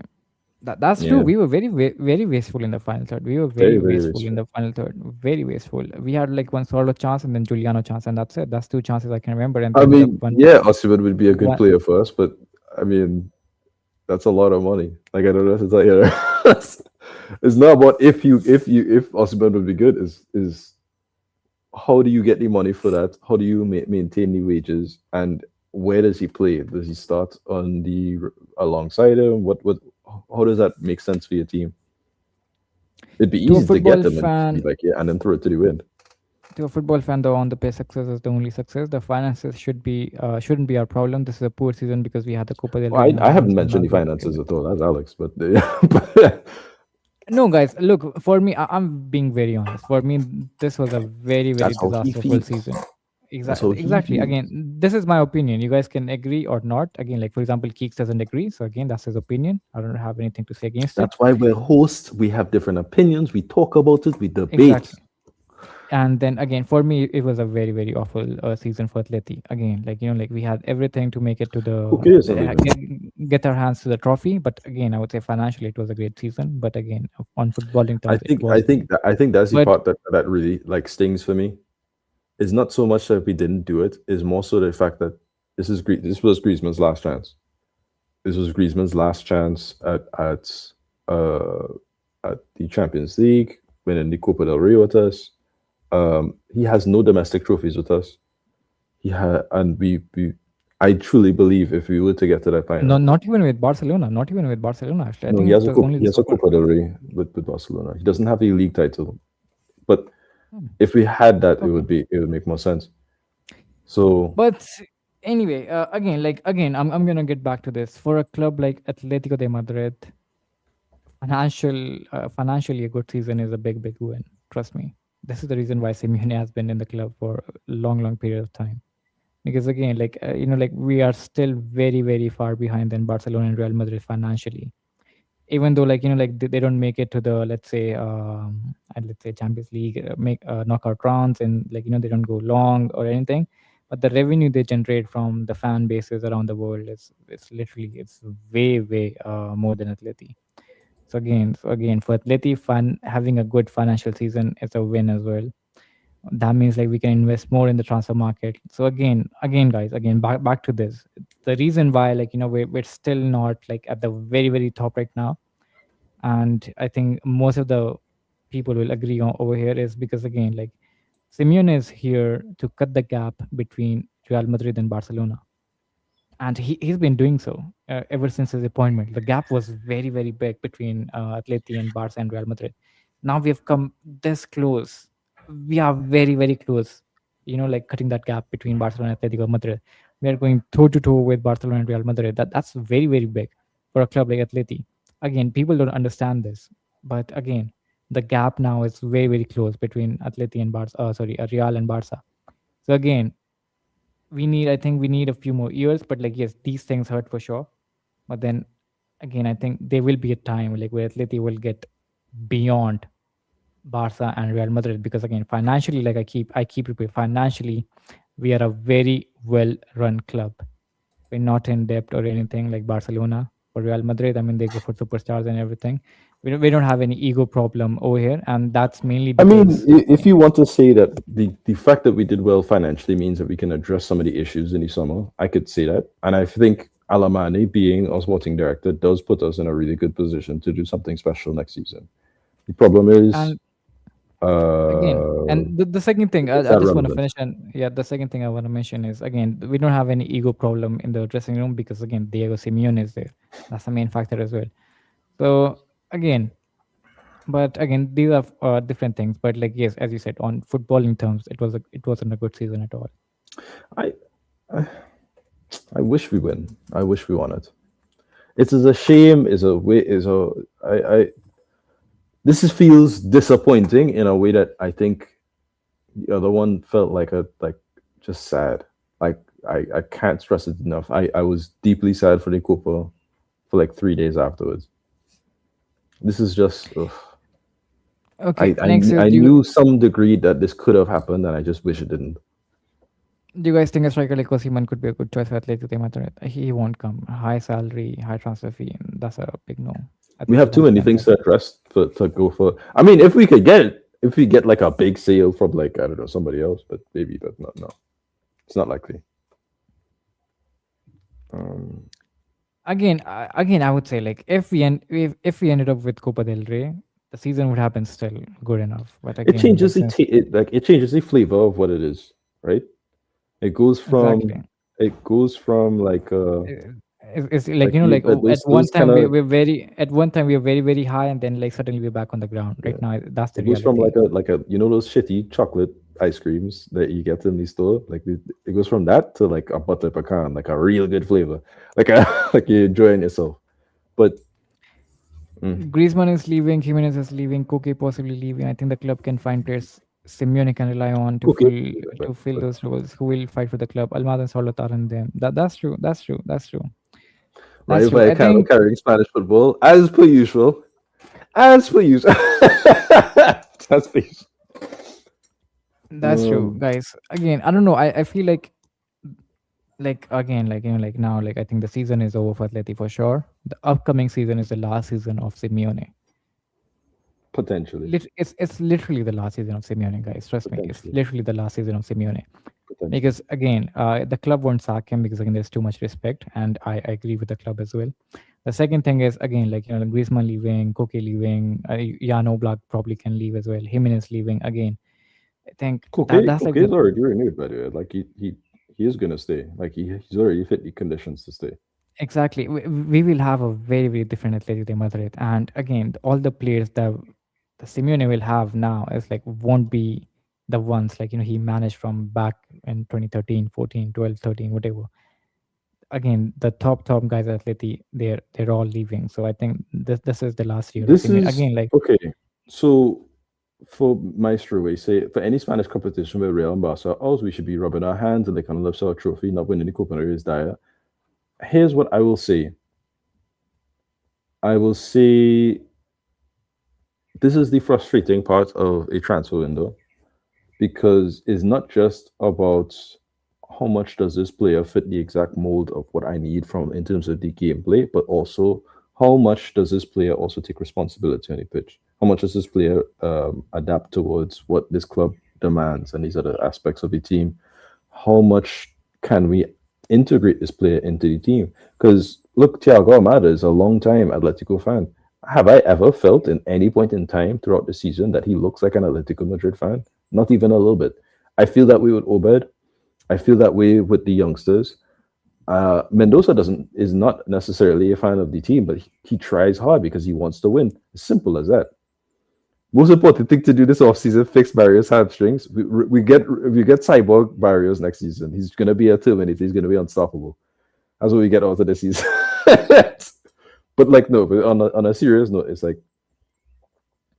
how much? What changes? What do we do for the next step? Like, where does this leave Atletico? I didn't expect when we got to the final of the Copa del Rey and we got to the semi-finals of the Champions League that I'll be having such a sour taste in my mouth afterwards. I thought at least one of those two I was getting something out of, potentially both. So, what does this mean for the rest of the season as well? What does this mean for the academy players? What does this mean for some players who you expect to stay, but you don't know? Marcus Llorente is supposed to renew with us, and he said openly that he wants to renew with us. We hope so. We have no confirmation yet. Nahuel Medina, who I think is supposed to go, does he stay? Conversations that I don't necessarily want to have right now. We'll probably have it over the course of the next few weeks because the season is ending anyway. Yes. Again, so back to this question: who do you keep in the squad for next season? Again, this is why I pulled up this. Okay, Jan Oblak will probably leave, I think, to Saudi. Okay, I'm not going to touch this. Llorente, he will stay for sure. I think again, Llorente is the only guy. I don't know if Molina stays. Molina, I think it depends on the coach. We don't know exactly. And then Jose Jimenez, I think, is probably leaving as well. I think Longley is gone. Hansko stay. Pubil stay. Lenormand, I'm not really sure. I want him gone. Ruggeri, again, he should be gone as well. And then who else is there? Koke again. Right? Koke again. Look again. I really want to talk about this Koke. Before the start of the season, we said like Koke, the role Koke and Griezmann will have different roles. There will be reduced minutes. There will be reduced minutes. Exactly. You know what happened in the end? They had to play the minutes because everybody else was either injured or they didn't have any subs at all. I think that's a poor reflection on our season so far. Exactly. And then like you come to the season in important matches where Koke has to play a vital role in the team. There's like Keek said, like, you know, he was good today, and he was good. Look, he was good in both legs. Don't get it wrong, but I wish I didn't have to rely on Koke for the entirety of it, and I wish we could just get Koke to come in some games, like the game where we played Real Madrid earlier this season, and we could just get us to be get him to be as strong as he can and be as differential as he can. You could see it; he was tired, and he was still giving a lot. But I wish we didn't have to ask so much out of Koke every single time. Like this, you know what I mean? Exactly. And then and then we have again, we talk about Koke again, and like again coming to the transfer season over here as well. Again, it's going to be talking about like, you know, Koke should get reduced minutes and everything. So we really need to plan accordingly. And again, so this injury from Pablo Barrios was huge for Atleti, and then you need someone in midfield, like a creator. And I don't think like we still have found a replacement for Rodrigo De Paul, even though we had Rodrigo Mendoza with Vargas. I don't think, again, we don't really have anyone who can like thread those through balls in the final third. We don't really have anyone who can actually, like, you know, like come out with those through balls. We don't really have it. And then Giuliano, again, the right wing. We've been. We need somebody to give him less minutes. Exactly, we need someone over there. Regardless of how people feel about Giuliano, I know a lot of people get, especially in the second half of the season, have been very upset with Giuliano. Giuliano is almost at 4,000 minutes this season. 4,000, right? He's about to play in the World Cup too. I expect him to have a lot of reduced minutes for the rest of the season. Giuliano has been running non-stop for the entirety of the season. Nico Gonzalez, who was brought in to be his substitute, barely played in that position. Thiago Almada, who's also brought in to play on the opposite side, barely played in to help out with the right back. Right. So Julián has been playing 90s non-stop, and it shows he's not in form. He's 23. He shouldn't be playing this as much as he has the physical, not like ability to do crazy things. He needs to have somebody to give him challenge his minutes, so he doesn't have to play every single game and he can be fresh. Same thing with Koke that we just mentioned. So And then again, Alex Baena, I would say like Alex Baena, I think like he deserves one more season for sure. I think like I think Alex well, Baena should I perform think next next season season he for will be sure. much better. I think And this then year. Thiago Almada ship his ass to South America. There you go. Nico Gonzalez again back to I don't think Juventus. he's gonna And stay. then Lukman, I think Lukman is still like going through what do you call it? He's still learning Atleti ways. Again, I think we need a He was good fine. preseason with Lookman was Lukman. just injured throughout this game. And That's then just the frustration. again, Griezmann we is need to gone. find replacement. We need to find replacement for Griezmann, which is not easy at all. Alexander Sorloth, again, we need to find replacement for him as We're well. looking at potentially 8 or more changes again to the squad, and most of these changes will be not to the first team but to the bench, because we've seen you don't have what it takes in these games to really give us anything, right? True. And then again, like if there are still Barca fans watching us again, so like Griezmann is gone, Sorloth is gone, and you really expect Atleti to sell Julián Álvarez, the only striker which we have right now? Like, I mean, come on, guys. Like we So, can't. Like it's not even about should we or should we not. We literally can't. That's not a possibility for us. and again, I mean, if he wants to leave, just give us 150 million and end of the conversation. That's it. So Anyway, more comments. It is more of a disappointment season, not bad. We were closer for trophy. We will see how things will change when you will take over. I technically, mean, the new again, owners have taken over, but the administration is not going to change. And I'll say this I'll be very brief, but American businesses, typically speaking, are not good owners in sports, because when you look at a lot of these sports teams that function really well, they're either nation states like the Saudis, the Qataris, or the Emirates, or you have very large established clubs like a Bayern or a Real Madrid, or I would say Barcelona, but I can't say that in recent events, right? These teams, typically speaking, have very good structure.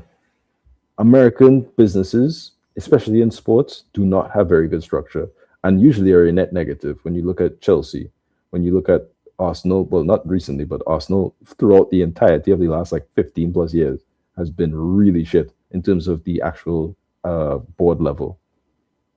Or you go to France, the same thing. Bordeaux got relegated to like the 6th division because of American investors. Lyon almost got relegated last season. So the fact that we're gonna see Jesus Angel Gil and Gil Cerezo. Oh my God, I'm mixing with Miguel Angel Gil and Jesus Cerezo again. It's just whatever. Arsenal fans always complain about the Cronkies, and they're right to. The Cronkies have been very, very lazy when it comes to the actual investment into the squad until very recently, and you've been rewarded very recently. When in reality, it shouldn't have taken this long for them to take to put in this so much amount of effort. You should have been challenging proper a long, long time ago. El Neni shouldn't have been even an Arsenal player at all, and I like El Neni. You know what I mean? Like certain players should have never moved through your doors at all. I also agree with this statement over here. Like whenever like there's Real Madrid and Barcelona out, like in a Spanish Cup competition, I think like yes, we should be there. We should be there.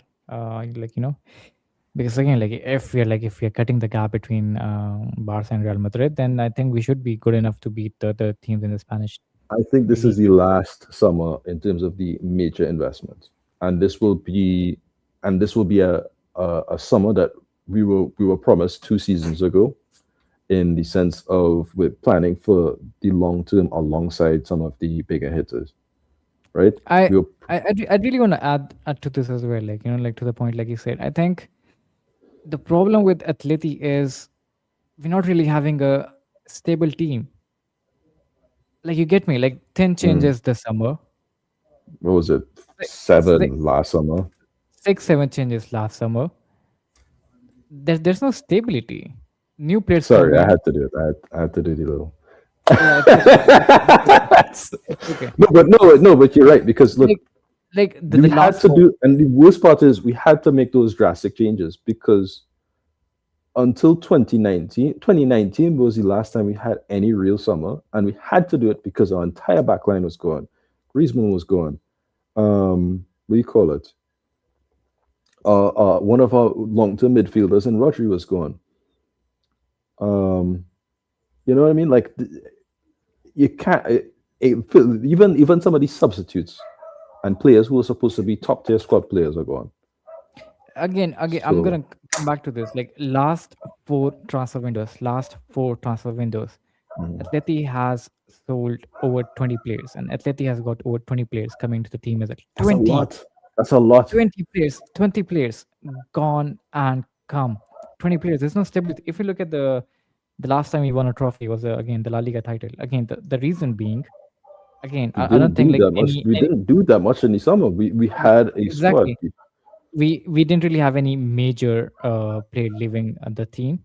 Instead, like what we had was improvement in the forward line, which was Luis Suarez coming in, and then we had Diego Costa, Luis Suarez over there, And and then Morata on the other way out, by the way, to Juventus. exactly that's why I said we improved, we upgraded on that position, and that's it. We didn't really change our team at all. Trippier was still there, Savage was still there, Hermoso was still there, Llorente gets to perform Llorente was still based there. off of what Exactly. Llorente was again like after the Liverpool game. Llorente was a different player, and then you had Lodi. Lodi was again like he came different as well. Lodi at Carrasco first came when he back, came.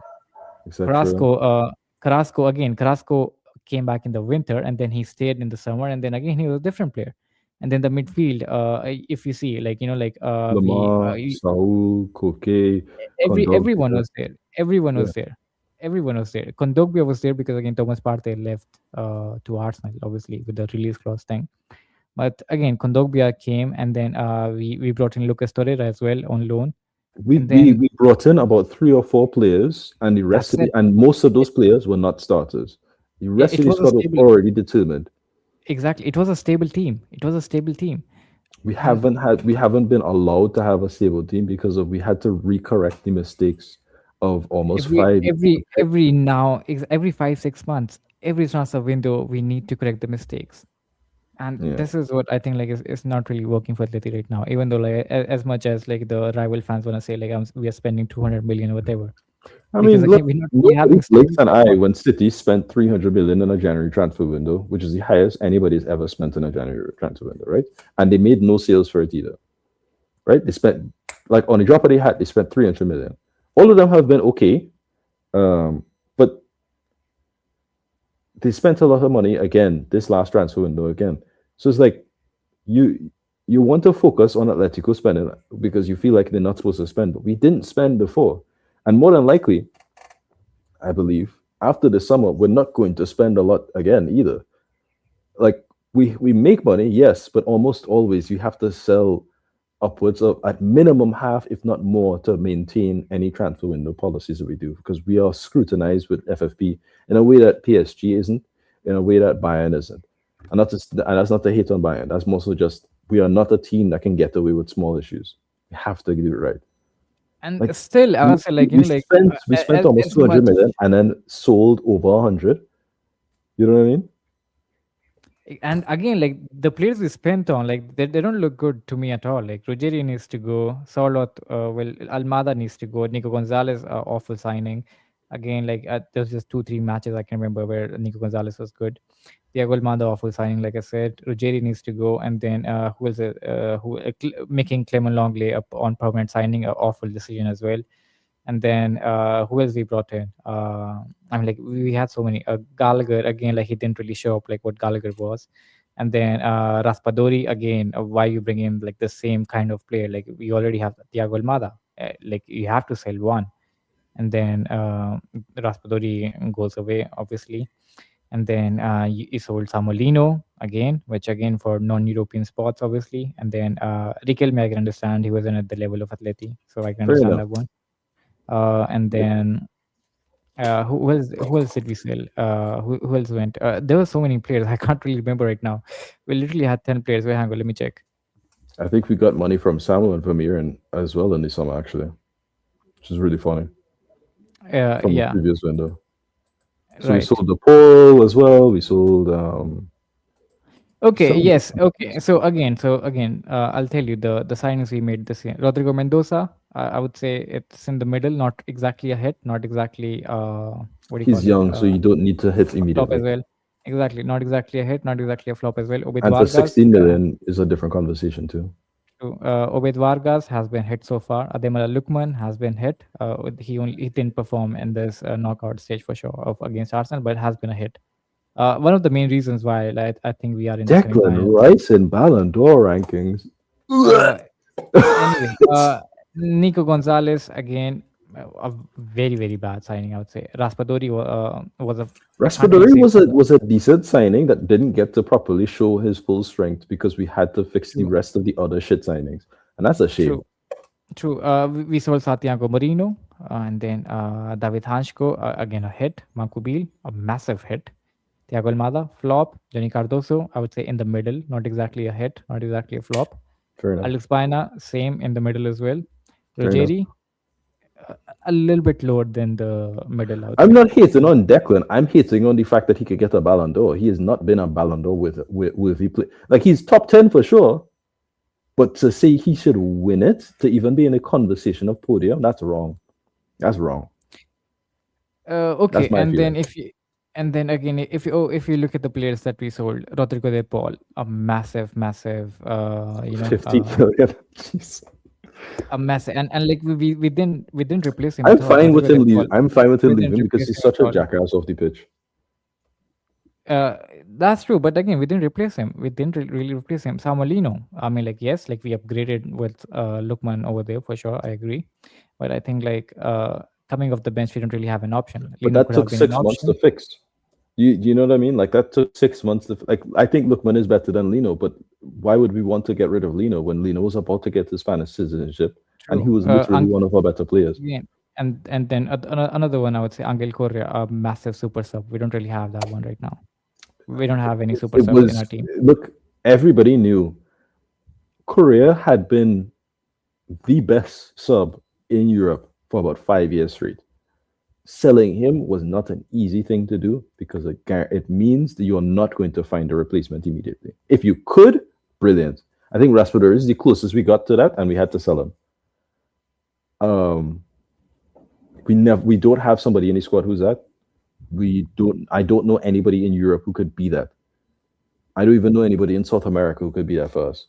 So the questions now switch around. Look, guys, again, Here's what I'll say. I want this summer window to be at minimum a 7 out of 10. The last two windows have been a 6 because the highs have been very high in 2024 summer. We got Julián Álvarez, but in the same summer we got Conor Gallagher. Even though we got Conor Gallagher, who was fine for the most part, it meant that he wasn't in a position you needed a midfielder, which was bad. You had Lunomond. I can't stress enough, I don't necessarily like him. He was good-ish today, but whatever. So a lot. Way too much money for play. And it came at the cost of Samu and Morata, who have been both better than him since his joining of the team. And then who else? Was that it? I think Clement it was Longley. You're forgetting Clement Longley at the end. Very God, end. Longley was shit. Oh my God, that was terrible. But the highs of Alvarez is so high because it sets you up for potentially fixing your situation. Like he got 40 goals last season, probably gonna end up with like 25 plus, and then not including the World Cup again, right? But Julián Álvarez is such a high that it's still a 6. And considering we had bought Mourinho, considering we had bought Samu, no, we had sold Samu actually, and then this year here. You know what I mean? We still sold for Miriam as well. But this year, it's like we fixed some parts of the squad, and the bad parts of the squad. Thiago Almada is still on our books. Nico Gonzalez is on our books. Who else is a really shit signing for us this season? I think it's just those two, to be honest. Who? What? I think Thiago Almada and Nico Gonzalez have been the only two like genuinely shit signings that we had in the summer. Everybody else has been either not quite performed yet or very good. I would say Ruggeri. Yeah, Ruggeri is kind of close. I think like he's not at the same level as Thiago Almada, Nico Yeah, that's Gonzalez, what I'm but saying. It's not Ruggeri good, is like but you can't put them in. He can't put them in the same Yeah. category as those two. That's wrong. exactly. Ooh, And dark. then again, like we're still looking. Again, we're still looking. The question would be if Atleti get the right players. That's the I question. don't. Here's what I'll say, Tico. I don't think we need midfielders. I think right now we have 5. Barrios being out is obviously a concern. Johnny lost half of the season, but you have to believe to some degree that.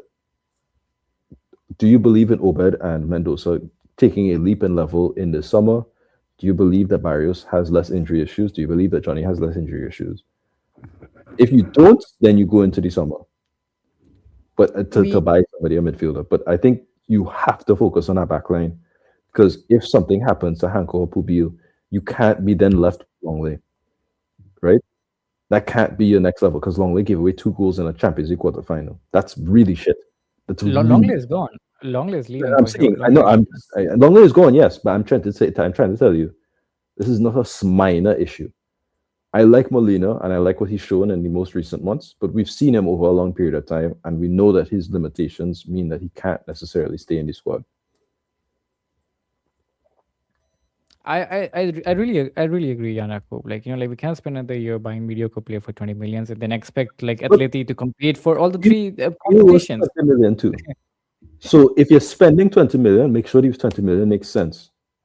Obed was 3 million, right?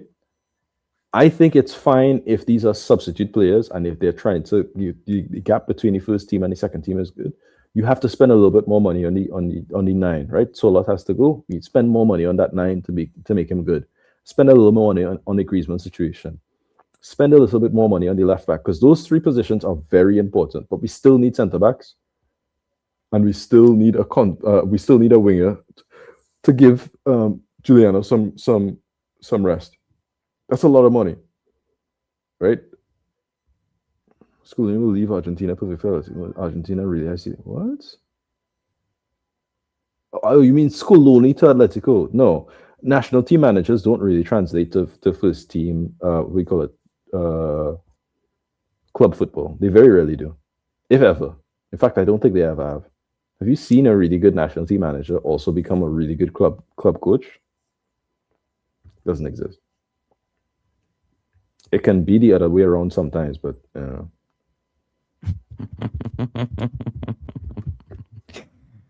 Guys, you wanna see something? Guys, you wanna see something again? This is Flick was a terrible national team coach. Flick was hot ass as a national team coach. Luis Enrique is the exception, yeah. But Luis Enrique was a club coach first and then became a national manager, and he was good at that. So it's like that's like Van Gaal being a really good club coach, then going on to be a very good national team coach. I'm saying if you start off as a national team coach, do really good there, and then go back to club coaching, almost never does it work out. Like I'm almost certain De La Fuente is going to be hot ass if he ever coach a club because he doesn't have it.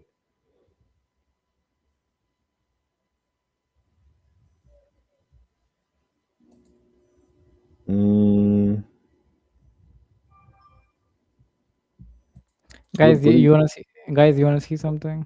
Yeah. Deschamps, same thing. Deschamps was a very good club coach and then became a good national team coach. Del Bosque. I'm going to repeat myself a million times. If you're a good club coach first, then fine. But if your national team is where you first start off being good, then no.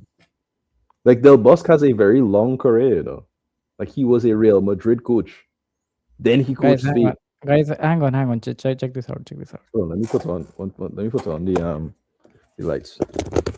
Okay, guys, look. This is Andre Berta. This is Simeone.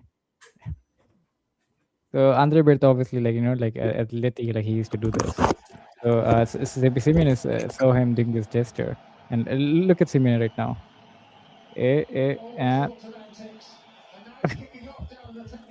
Flick was a national team assistant. Does that count as coaching? I don't think it counts as coaching. He was also a coach. He was an assistant for Bayern Munich, and then he took over Bayern Munich and turned Bayern Munich into a treble winning team, or sextuple winning team, in fact. And props to Flick, but Flick was a horrific national team coach. Flick's Germany was terrible. Flick, they got grouped. Very shit. Sorry, You guys, but pissed that it's, yeah, but like, you know what I mean? Like, what can I do about it? you know, What- like what do I you guys talk about Hansi Flick, like he's you a guys really talk mythical about guy, as if he didn't. exactly. didn't I mean, lose like to us yes, twice this season. yes, I give him credit. I give him credit for winning the La Liga back to back. Good for you guys. Good for you guys. Good. Like like good one. I mean, like you guys are very lucky with your academy. So again, I like good job. Like something like Minimal pops up out of nowhere, and then so it's good. Like you don't have to look for the You still have a Bernal, you have a yeah. Kubasi, you have Market. Balde. So good. But again, like, don't you guys? I every time Barca gets out of a knockout competition, I see Flick out on the timeline from Barcelona fans with the highline excuses and whatnot. And again, don't you guys blame in that situation Flick for some things like seriously? And then again, like now you're over here defending Flick like like he's great, like good. Oh my god. Again, not to mention, Simeone outclassed Flick and both the competitions. So again, good for him. But again, kudos to you guys for winning the La Left back Liga. market is so mediocre. I don't think the left back market is particularly mediocre. It's just a matter of, are you going to spend the money? And I think you have to have a conversation of if you spend the money. Would you take a Conte League title for years of European relevance? No. No, I wouldn't. Also, Conte is like a 2 years max, and until he blows up the situation and never joins the club again, and like cusses out everybody and he board, which would be kind of funny, and I would like that, but yeah. 37. Hold on. Lewandowski is 40, and Lewandowski is also one of the best strikers of all time. Stop pretending like Lewandowski is anything but that. And the antics of Simeone is no different to the antics of Flick, who asked for an official trek for the grass length and all these other garbage. Brother, he's not some special guy. He's a guy. Like this is the problem with you all, man. You pretend like you live in some cosmos outside of football. You're the same thing, no different. Fernando Torres is coach? No. I think if you watch the B team, I think you'd understand why I would say no. I like Torres, and I think he's done a really good job with these kids. He's not good enough to play Atletico Madrid, the first division team yet, at any means. I think he needs to go out, coach a bit, figure things out, and then come back if that's possible. Felipe Luis is the guaranteed successor in my eyes right now.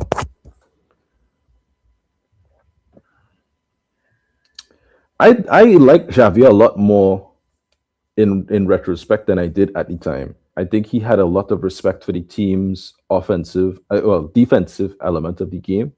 And I think he did so at the cost of some of the movement of his team in terms of the front to back. And when he finally figured it out, he got fired at the very end of his job. And it was just like, oh okay. I don't know. The fact that he has not coached since then is a bit of a shame. I would have liked to see him at another club. That's true. That's true. I mean, like an 18-year-old kid is literally having a team on his back. So again, that says a lot about Barcelona at the moment. I don't hate it. Look, it doesn't matter what your age is, but it's like if Yamal is out, you should be able to, like, your team shouldn't have to rely on an 18-year-old, right? But anyway, ignore it because this is not about Barcelona right now. I just mean, like, when Messi was out, he had Ronaldinho, he had Xavi, he had Iniesta, he had a real big hitters to help him out. And it's the same thing with some of our youngsters right now, right? When you look at Ike Luque's goal, that doesn't come from nowhere. That comes from Molina facilitating these youngsters. That comes from Koke facilitating these youngsters to allow them to be in that position. What should be the credentials for this? I could list it off. I could do you know what we should do? We should do like a small video, like a 10-20 minute video to explain this and why Simeone is incredibly hard to replace. I will just leave it here. So you won't win. Well, then I guess we just didn't. We've never won trophies before. Robin van Persie. I like Van Persie. I don't like his No, coaching, though. no, not Robin van Persie. No, He's not ready. no. He's not ready No. for a big team at all. What's the Exactly. ceiling of Felipe Luis as an Atleti coach?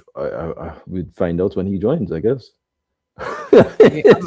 Again, I don't know, guys. I don't really. I think like we'll see what happens at the next season with with Simeone. Like what we're able to achieve. I think if we achieve something, I think he will renew most probably. I'm not sure, but I think if he doesn't, I think it's going to Inter Milan for sure. And then the question would be who will replace Diego Simeone over here. And then if Felipe Luis is free, then Felipe Luis can come in, or like Fernando Torres can take over the Diego Simeone reign. I don't think Torres is the guy. I'll say that. Again, I like him. I think he's a first team again, division coach. I would say Felipe Luis is good for sure. Felipe Luis is good for sure. But again, he's in a poor position to me. but Like the again, Brazilian league is a way higher level. Is a higher level to me than Portugal. Is a higher. I wouldn't say French league so much, but it is closer to the French league than I think people respect. And we but saw it still, in the Club World Cup as well. for Felipe Luis, I'm I a think ream. only time will You tell. want us to. You want us to fail. I see it. I see through you. Only time will tell about Felipe Luis. But I think it's the best shout we have to replace Diego Simeone right now. Either Felipe Luis, Fernando Torres. I'm not really sure, but yeah, we'll see what happens. But again, this for Felipe me, Luis, like I feel like I've said, like Felipe Luis won everything. Like he won the cup, he won the league, he won the Copa Libertadores. He won everything. In 2 years, there wasn't a trophy that Felipe Luis did not get. And he played some really good football, both defensively and offensively. I have a lot of respect for him, but again, that's for y'all to do. I can't spread the word too much. Y'all have to do some research yourself. What else do we have to talk about? We've been here a while. True, guys. I think I'm gonna stay for 10 more minutes. If you guys have any more questions, you guys can shoot Yeah. them. But again, logical questions, guys. Don't come out like say stupid stuff. What clubs would I recommend you to watch?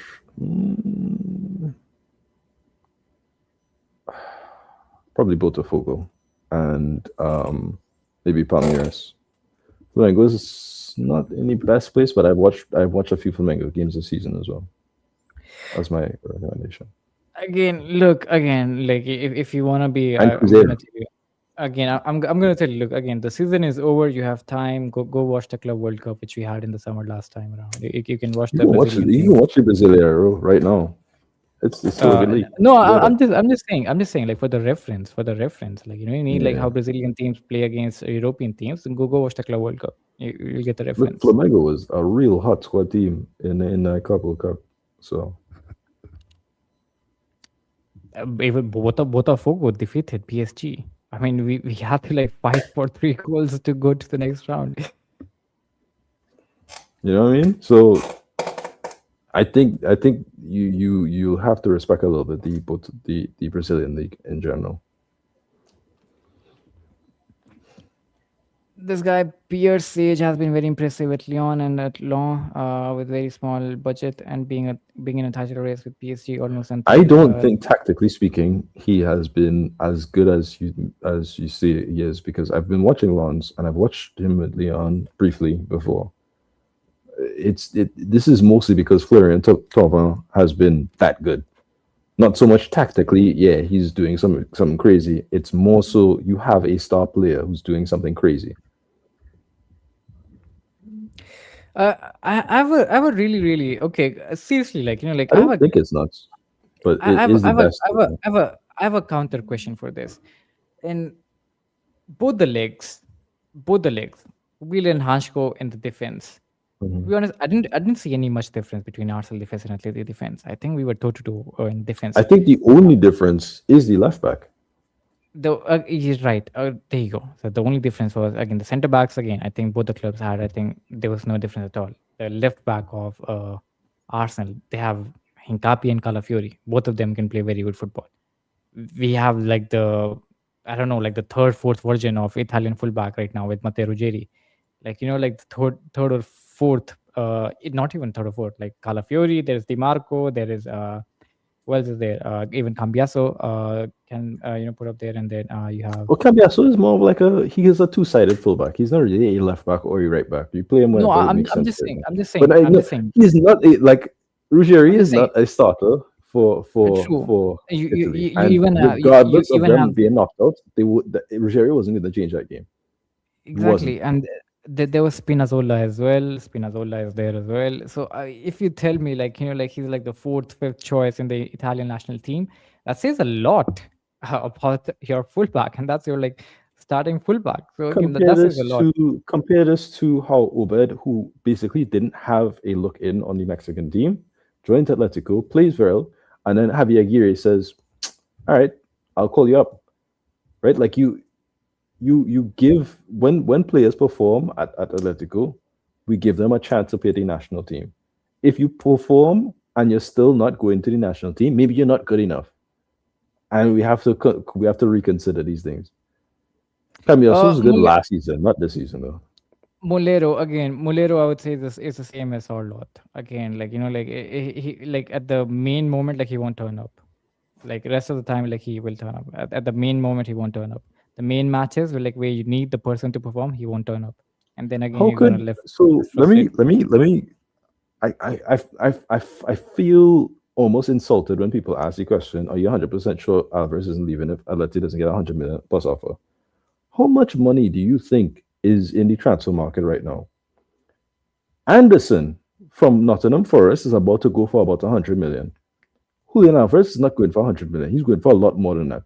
You need to consider the fact that the transfer market is skewed, by in part because of Barcelona and PSG's misuse earlier in the transfer window. But we spent 75 plus 25 on Julián Álvarez.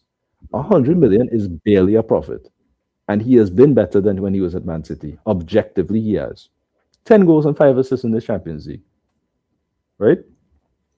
That is 150 million minimum. Like, what do you think Dembele, if Dembele was to leave PSG right now, what do you think the cost of Dembele would cost? Not the same, like, this is superstar money. You don't have the money for it. And I don't mean you specifically, I mean nobody does. Vinny can't leave Real Madrid unless he's going on a free. Mbappe can't leave Real Madrid unless he's going on a free. Harry Kane, at his big age of nearly 31, 32, cannot leave Bayern Munich because it would cost too much money. This is what happens when you have certain superstar level players. Everybody who's talking about signing Olise is not leaving. He can't leave.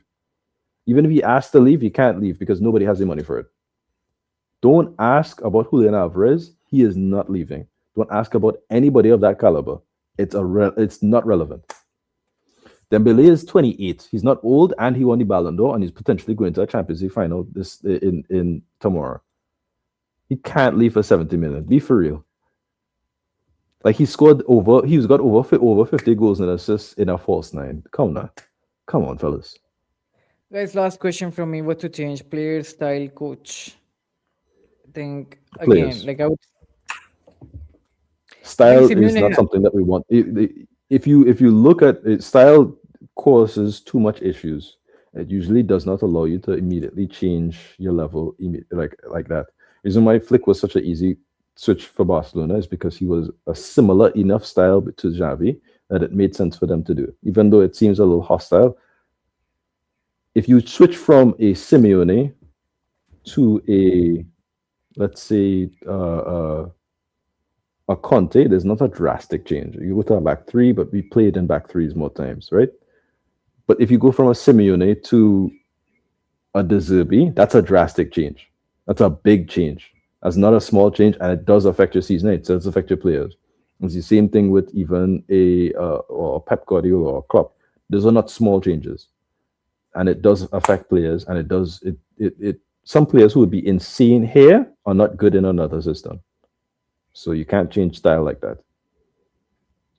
Exactly. I mean, like again, I was talking about Arsenal only right now. Like they have Calafiori, they have Hincapié in the same position. I mean, look at the luxury they have for a left back position. They have Calafiori and Hincapié. Technically, Marcelo Skelly as well. Exactly. Not to mention, both of these players, Calafiori and Hincapié, can play as a centre back as well. So that's even much plus points. It's like having There's a two Marco Beals. flexibility that you get with it, yeah. Exactly, it's like having two Marco Beals. You get me? For example, like we can get two Marco Beal on the, like, you know, they can play at the right back as well. They can play center back as well. So it's a really And look, luxury.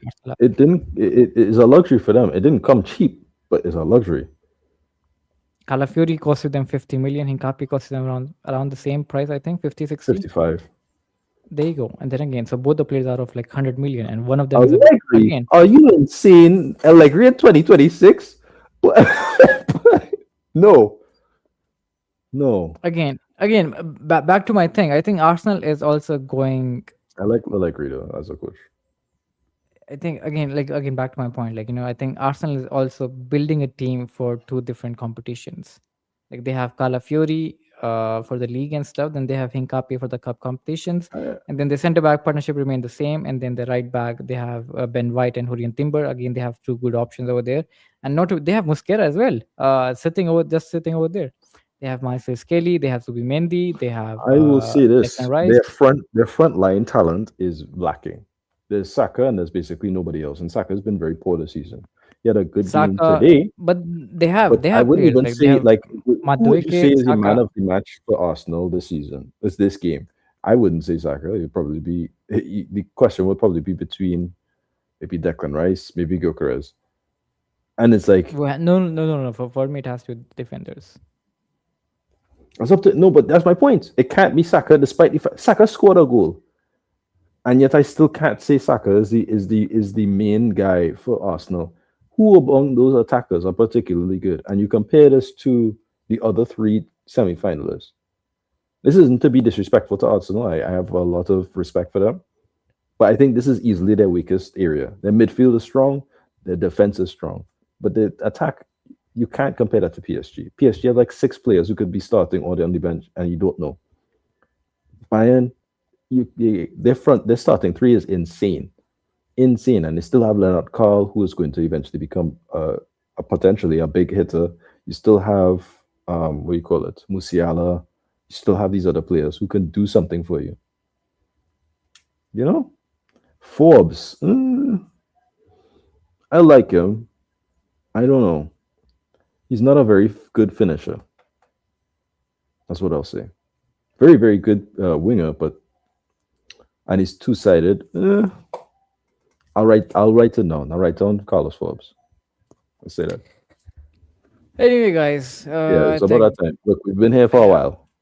Exactly, 3.5 hours. It's like what I would have like taken a flight from, I don't know, Dubai to Italy. Like I've been like almost reaching Rome right now. But anyway.